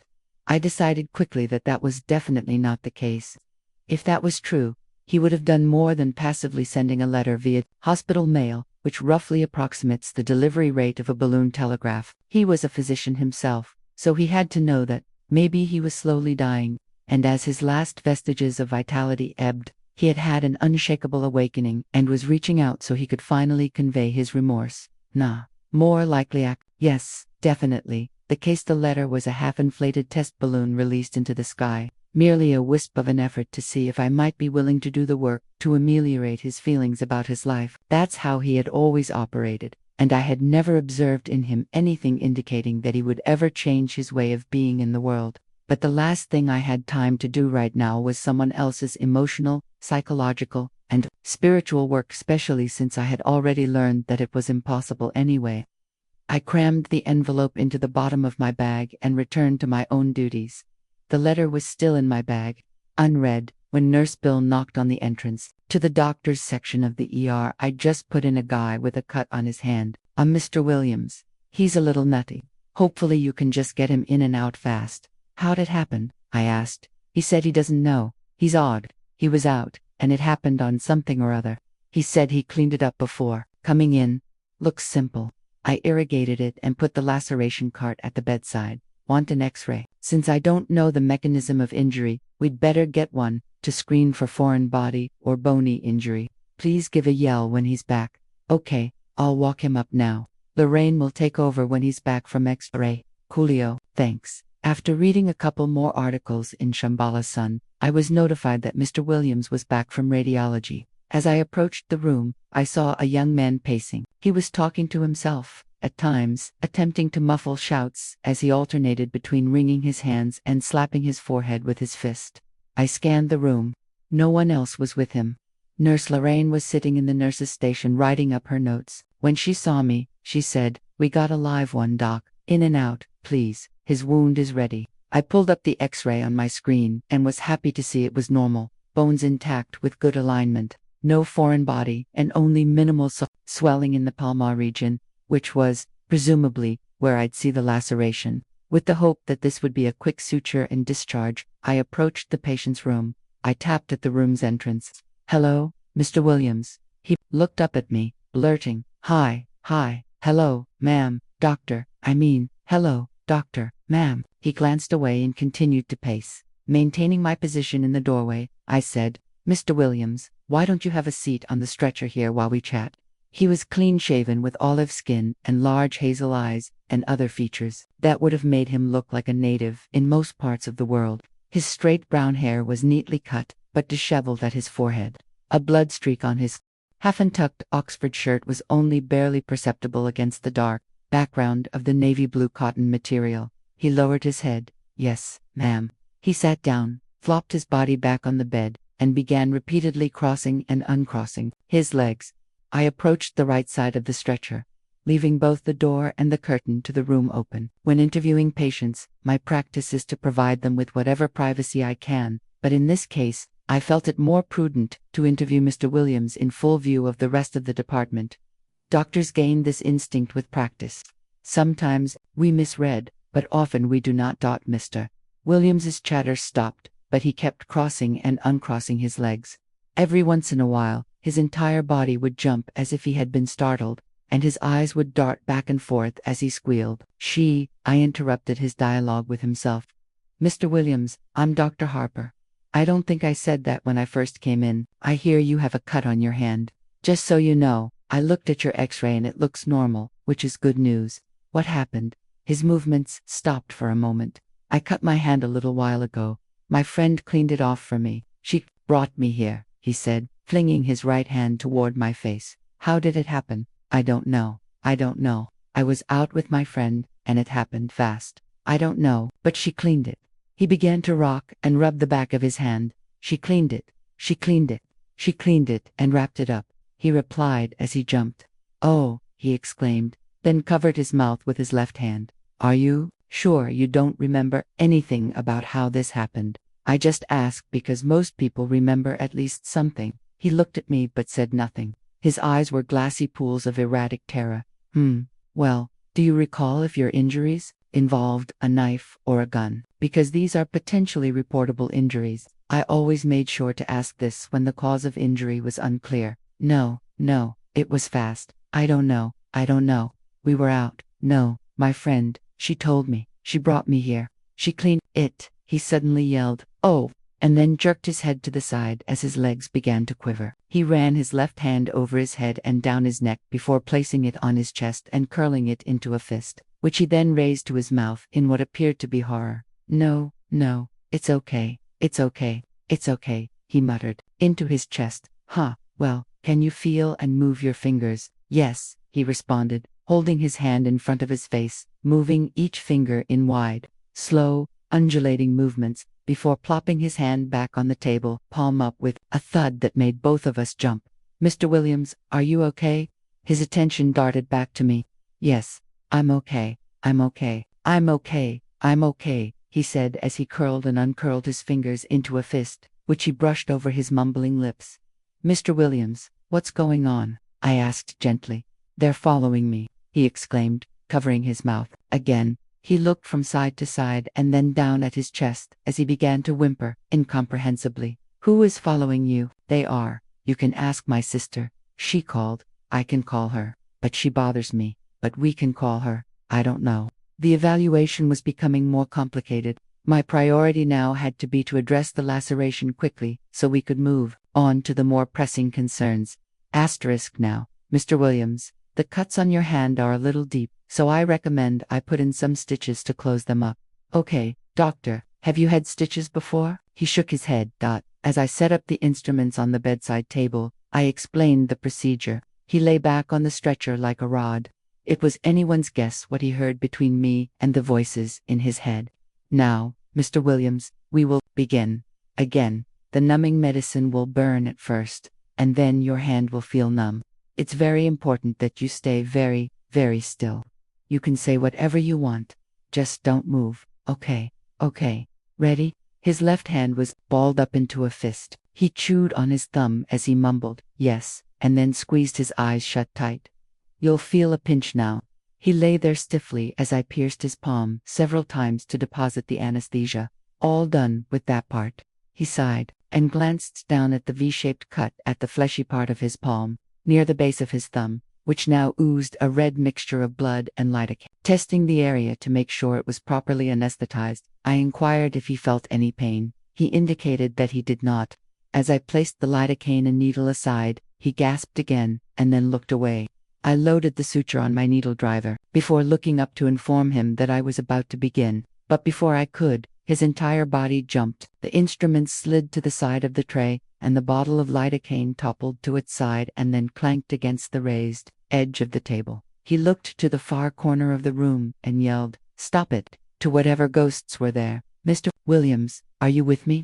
I asked in a manner that sounded far calmer than I actually felt. I took deep breaths to still my palpitations, to cool the warmth rising in my chest. I looked through the open door to see Lorraine staring at me, wide-eyed over her computer. Mr. Williams looked back toward me. His body was still tense, and each limb was rigid on the bed, as if secured by suction cups, but his face softened, and his eyes were pleading. Yes, Dr. Mr. Williams, do you still want to proceed? Yes, okay, yes, you just have to stay really still, perfectly still. If you move, I can't put in the sutures. There are times when we take an uncompromising stance with patients, when we tell them to either cooperate or leave. But sometimes a softer approach is necessary. This patient seemed too fragile. I knew I would have to nurture him through the process like a doting aunt. A third of the way through the procedure, he suddenly drew up his legs, and before I could ask him to stop, he said, "It's okay. It's okay. You're okay. She's okay. We are safe here. It's okay." I held my instruments in the air as the suture dangled between us. I waited for the outburst to pass. I waited to complete the world's fastest sutures. I thought about just stopping, even contemplated zipping through a simple, continuous running suture, a type of stitch where the sutures aren't separated. You simply place throw after throw, then tie the suture material off at the end, so that the tissue is connected by one long piece of suture material. The benefit of this stitch is that it prioritizes speed. The downfall is that if it breaks anywhere along the material, the entire closure comes apart.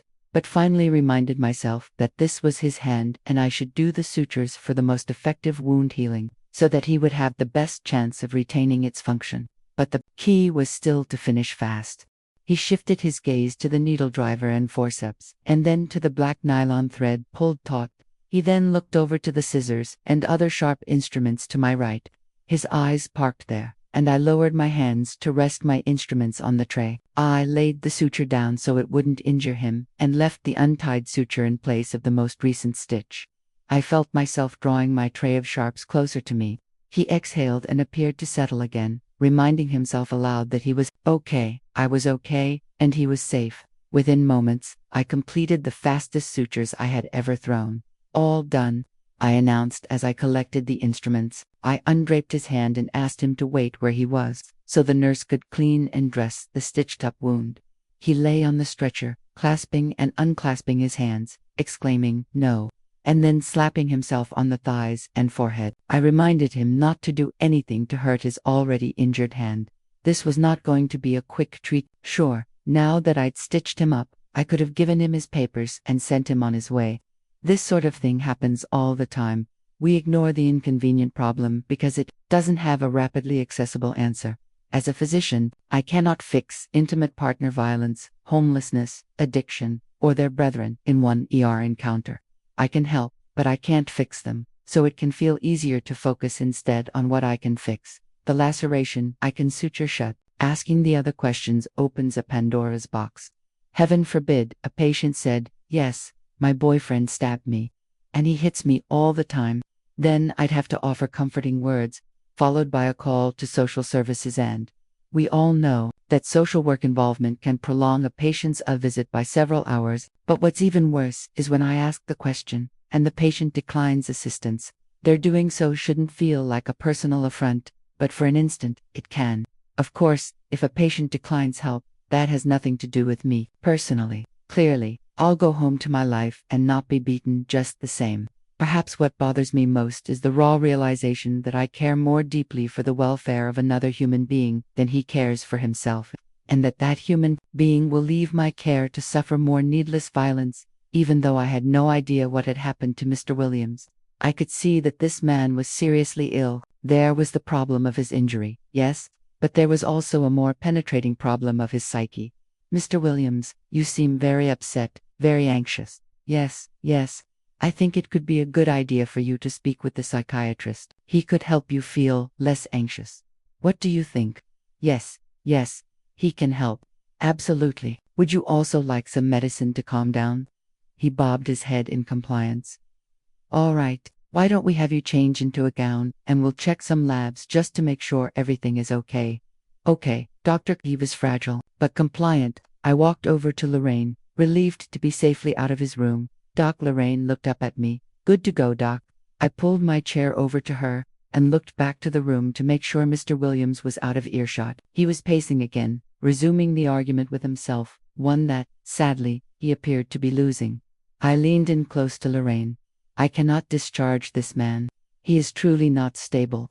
I don't have much information on him, so I can't know how close this psychosis is to his baseline. I'm very sorry, but I have to keep him on one-to-one observation because he certainly can't leave unless psychiatry clears him. We'll need to get some labs for medical clearance, too."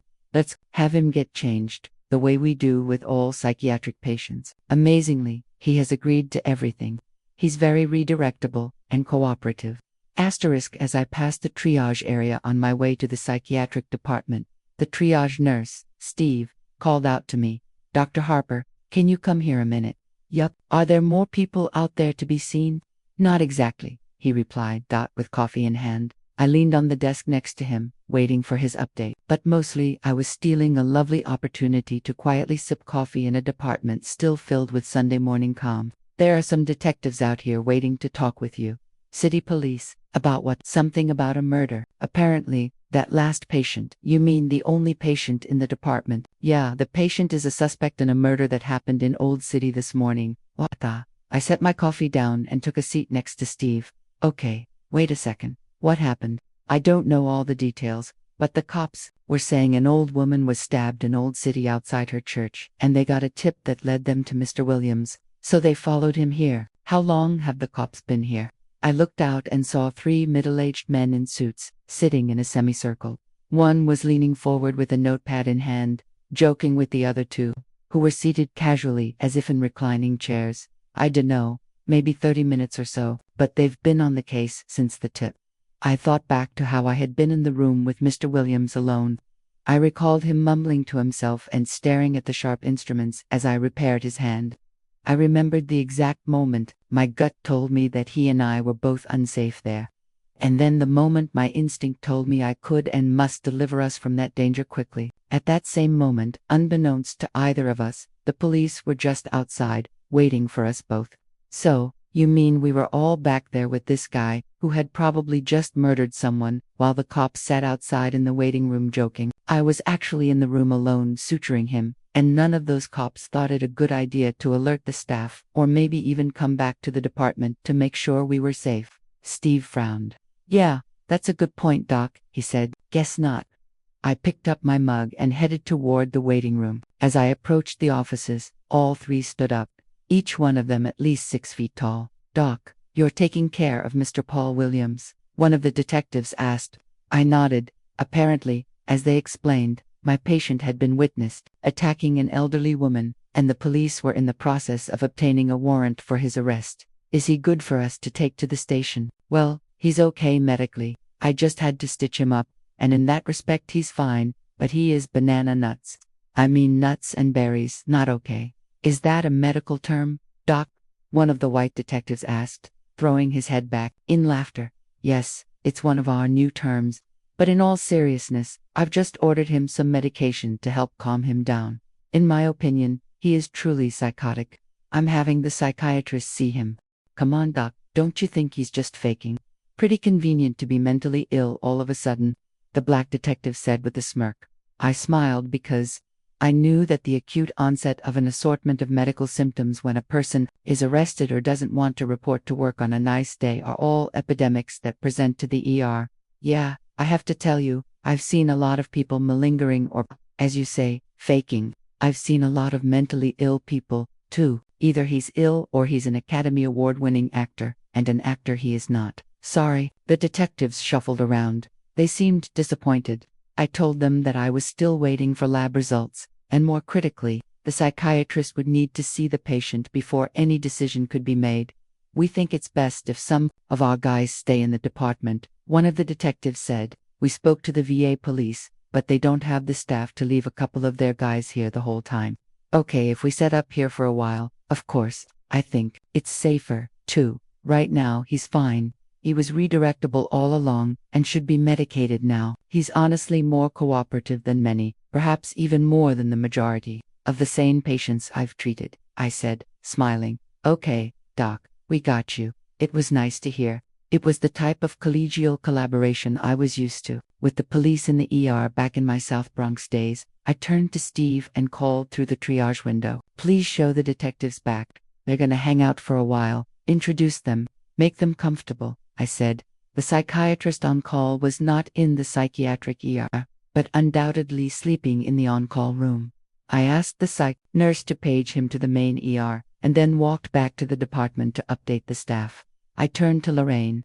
"I know he's calm right now, but given everything that's occurred," I said, Recalling Mr. Williams's behavior during suturing, I think it's safer to do restraints until he's medicated. That will give us time to see that he's really psychiatrically stable and not a danger to himself or staff. I glanced over into Mr. Williams's room. He was still agitated but compliant.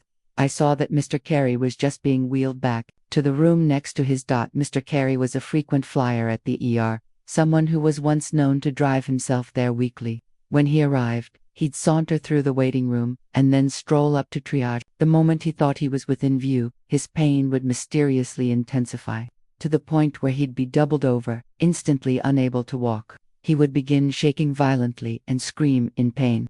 Patients with gunshot wounds or kidney stones and women in labor didn't even scream like that. They were the howls of someone who was insisting on full submission to his demands. Predictably, he would begin acting out convulsions, pausing only to explain that his symptoms had been evaluated for over a year with exhaustive tests, including labs, CTs, MRIs, ultrasounds, urine tests, endoscopies, and colonoscopies that had all, sadly audible, sniff yielded only normal results.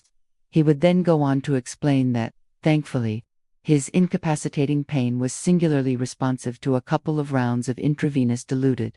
I made sure to stand in the hallway as he rolled by so that he could see me. He knew that I was one of the physicians who would not give him narcotic medication, so it was likely he would walk out at any minute. I had seen him do it before. "Lorraine, maybe we can just do restraints on his feet," I said, referring again to Mr. Williams. "Or perhaps feet and one arm, so that he can still eat and use the urinal. Whatever you think, just let me know." "Okay, Doc."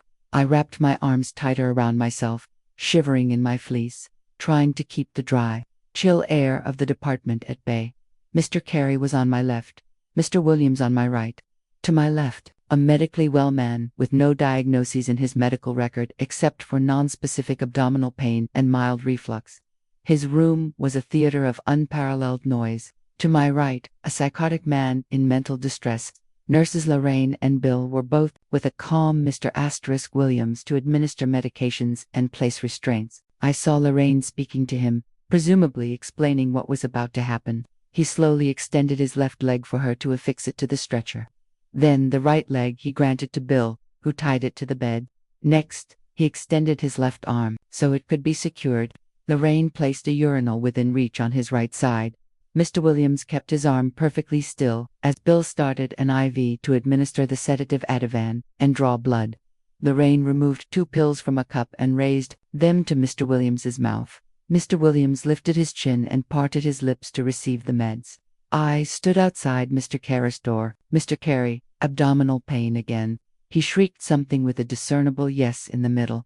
"Well, in that case we'll do the same workup," I responded, before returning to my desk. "Wait, Doc, I'll need pain medicine first, before I can let you do anything." "Sure, I think it's safest to give you a really strong antacid medication for your gastric reflux. That should help your pain while we get your blood work and x-ray completed." "No, I don't want that. I need pain medicine. I won't do anything without pain medicine," he screamed, and then resumed his kicking and flailing. I turned away from him. "You certainly have the right to refuse evaluation and any offered treatment. If you don't want those things, you will need to leave." He continued to thrash about on the stretcher. "I am not leaving," he shrieked. "I am not doing any useless tests, and I am not leaving." As I made my way back to my desk, I called out to the clerk, "Please call the hospital police to help Mr. Carey out of the department." Lorraine called out, "Dr. Harper, psychiatry." I picked up the call and introduced myself. "I'm one of the Moonlighters. Ken, what's up?" "Well, we have a murder case." I updated him about Mr. Williams and the detectives waiting for his psychiatric evaluation. "I'll come right down. This is a little complicated legally. Let me see the patient, then make a couple of phone calls. I'll get back to you." Ken was always very formal in his presentation. He wore white, standard-fit cotton button-down shirts and plain dress shoes, and his language always matched his attire. He was also quite thorough, and, despite his mechanical tone, clearly cared about doing right by his patients. As Mr. Carey's yelling intensified with the arrival of the VA police, I felt my father's letter burning a hole in my bag. Both, I knew, were best ignored so I could wrap up my work and be ready for the psychiatric input on Mr. Williams when Ken called back. Lorraine again called out to me. "Doc, I'm sending a call in to you. It's psych again." "I saw Mr. Williams," Ken said. "I agree with you. He's psychotic and needs psychiatric inpatient stabilization. He can be hospitalized in a mental institution and be under arrest. It happens all the time. Unfortunately, it would be against hospital policy here to admit a person under arrest," he said, sighing heavily. "So, I'll have to write up my assessment, and then he'll be released to the police. He'll have to get his care through the prison system." It's also true that psychiatric care in the prison system is inferior. It's a shame, but it's out of our control. We'll keep him here until the police have their warrant. I spoke to the police already. Everyone's on the same page. Yeah, it's a shame the way our systems fail patients. It's all we can do. Thank you, Ken. I checked the clock. 15 minutes until the day Doc was to arrive. I looked back toward room 17 to see Mr. Williams lying still on the stretcher, his eyelids soft. His hand had been sewn, his clothing changed to psychiatric scrubs, his shoes replaced by hospital socks, his agitation soothed by Ativan and Giadan. Now he could finally rest. The VA police I'd called for a belligerent Mr. Carey were still with him. Negotiations had resulted in the police putting on their gloves and surrounding his stretcher. Apparently, Mr. Carey was still refusing to get up and walk back to the car he had used to drive himself here. Nursing slid open the glass doors of his room as the police wheeled Mr. Carey's bed out the back entrance of the ER. The clerk looked at the video feed of the scene outside and dissolved into laughter. "Wow, Mr. Carey just got up and gave the police the finger, and now he's walking away. What an ass," he chuckled. "You know, he's walking just fine. Guess his pain got better."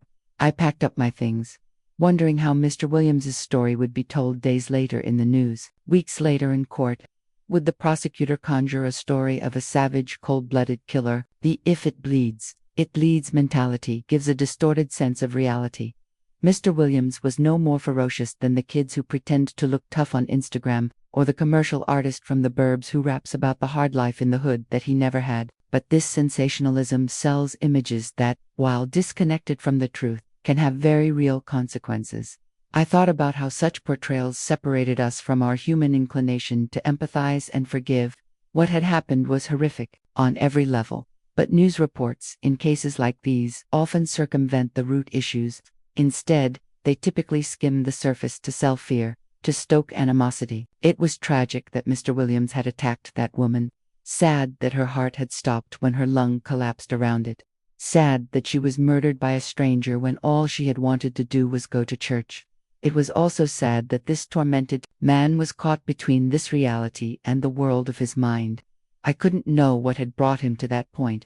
I did know that most psychotic people aren't violent. In fact, it's the sane ones who pose the greatest physical threat to others and commit the most violence. I knew that Mr. Williams had once been functional enough to be enlisted in the armed services.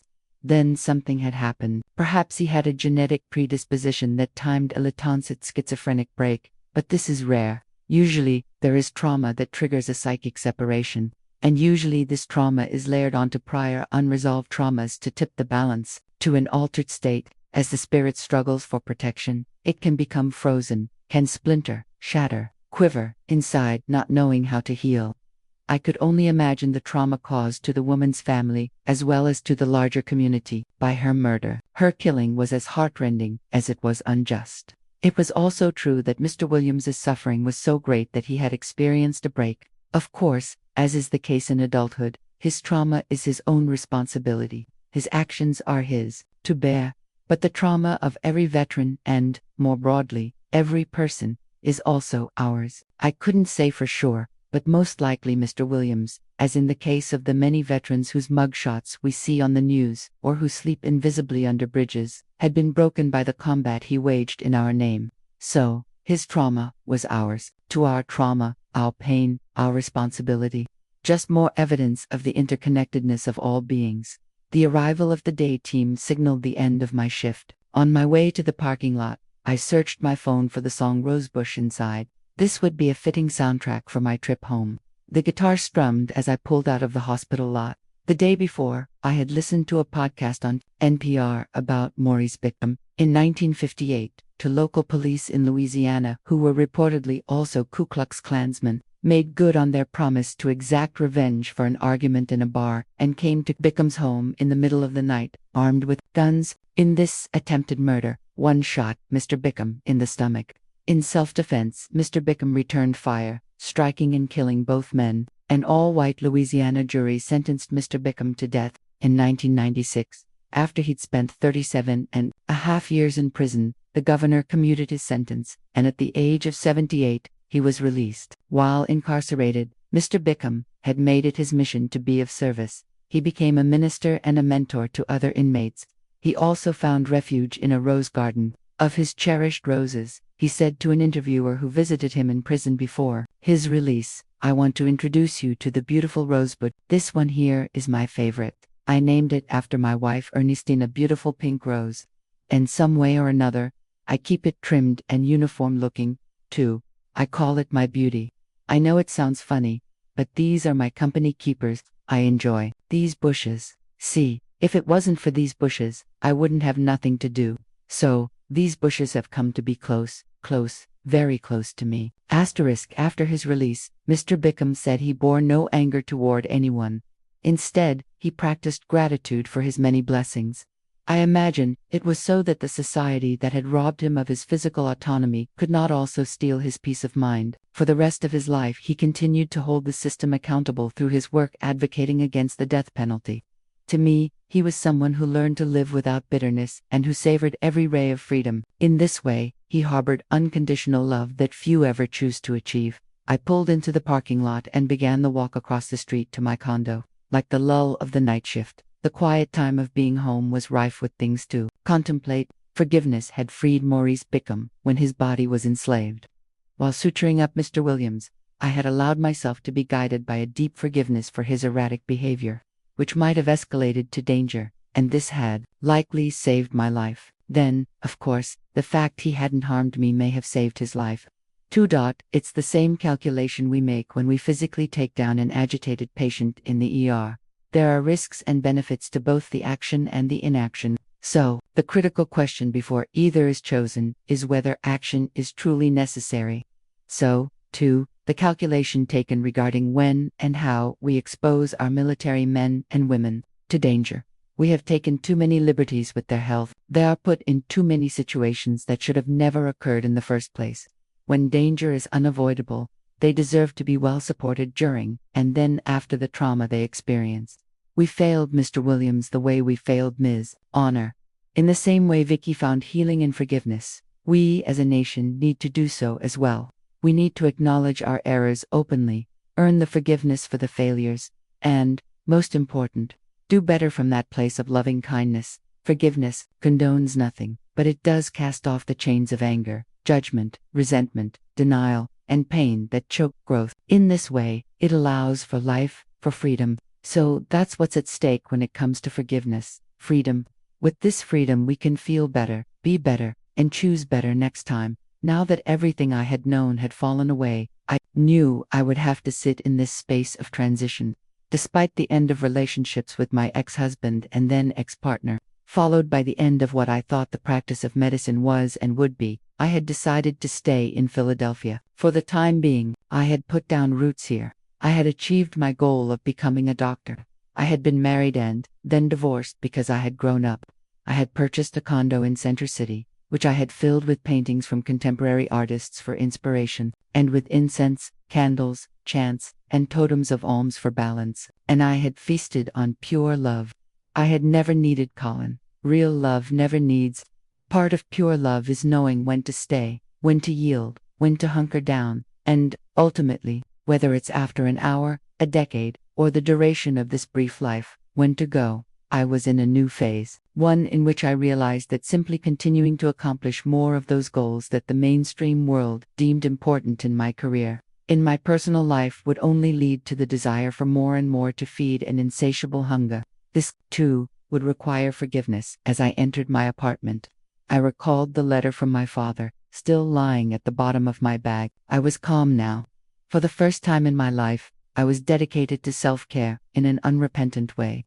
I was dedicated to loving myself so fully that the natural response was also to love unconditionally any authenticity I found in others. In this, too, was the freedom of knowing that another person's journey had little to do with my own. Forgiveness was a natural response, the only one that really mattered. It meant that I could be okay with the possibility, indeed, the likelihood, that my father had reached out to me selfishly, and that was the best he could or chose to do. I was okay, too, with deferring my response. I pulled the letter out of the bag. It occurred to me, too, that there was a possibility that the correspondence could be some version of a sincere explanation. I took out a fresh envelope, then stamped and addressed it so I could mail him my updated contact information should he want to speak to me. Putting the envelope aside, I opened his letter. Inside was a Christmas card containing a piece of white paper folded into quarters. I carefully unfolded it and proceeded to read a handwritten note from a man lamenting his life. He expressed that he had finally taken responsibility for everything he had done. He went on to share that since he had broken off all contact with me, he had tried to learn about my life through periodic online searches about what I was doing, where I was living, who I had been. He congratulated me on the awards I'd received for patient care and compassionate doctoring he'd come across. The letter ended with his phone number in the event that one day I might be open to speaking with him. Before I realized what I was doing, my hands were rifling through my bag for my cell phone. Seconds later, there was ringing. At the third ring, it dawned upon me that I hadn't planned what I would say. Then I heard, "Hello, hello, it's Michele Harper," I said. There was a pause followed quickly by, "Michele, I am so happy to hear from you. How are you?" I felt my father's voice cracking on the other side of the line. We spoke cordially, in a cursory way. I caught him up on what I was doing, that I was an emergency room doctor at the VA hospital in Philadelphia and plans for the future. He repeated much of the letter's content, then updated me. He was still living in the suburbs of rural Pennsylvania, still practicing medicine, mostly in the prison system. Then he surprised me. "Michele, I've always remembered what you told me in one of our last conversations. You said to me, you don't own anything, and you were right. I've remembered those words so many times through the years. It wasn't until I owned all of my mistakes and that was so painful that I could begin to change. I've dedicated myself to getting better over the last 20 years. My jaw dropped and my heart melted to discover that he had heard anything I said all those years ago. "That's fantastic," I said. "What a wonderful transformation for you." While it was too early to gauge the extent of his growth, I had never expected even this revelation from him. While it wasn't exactly an apology, it was an important admission. As far as I was concerned, no matter what happened next, a miraculous metamorphosis had already occurred. He asked if we could meet next month, and I agreed. He would travel to Philadelphia and stay in a hotel. In a few minutes, we exchanged goodbyes and the call was over. Relief washed over me. I fell into the familiar warmth I experienced in yoga and meditation. With that one conversation, my father had given me a gift of an explanation decades in the making. I recalled Heidi Born's piece on Metbe and forgiveness.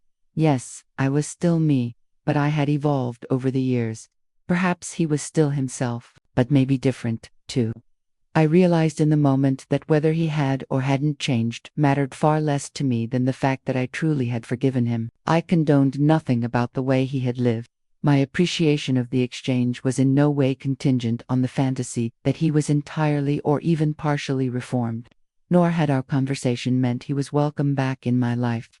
But I was proud of the fact that my forgiveness of the childhood I didn't have, my forgiveness of never having the father I wanted or deserved, my forgiveness of his brokenness was real. In this forgiving, I had allowed us both to heal. So, Heidi was right, no big deal. And yet, it was everything. Thank you for listening. Hope that you like it. Don't forget to give us a like and subscribe to the channel. See you next time. Bye.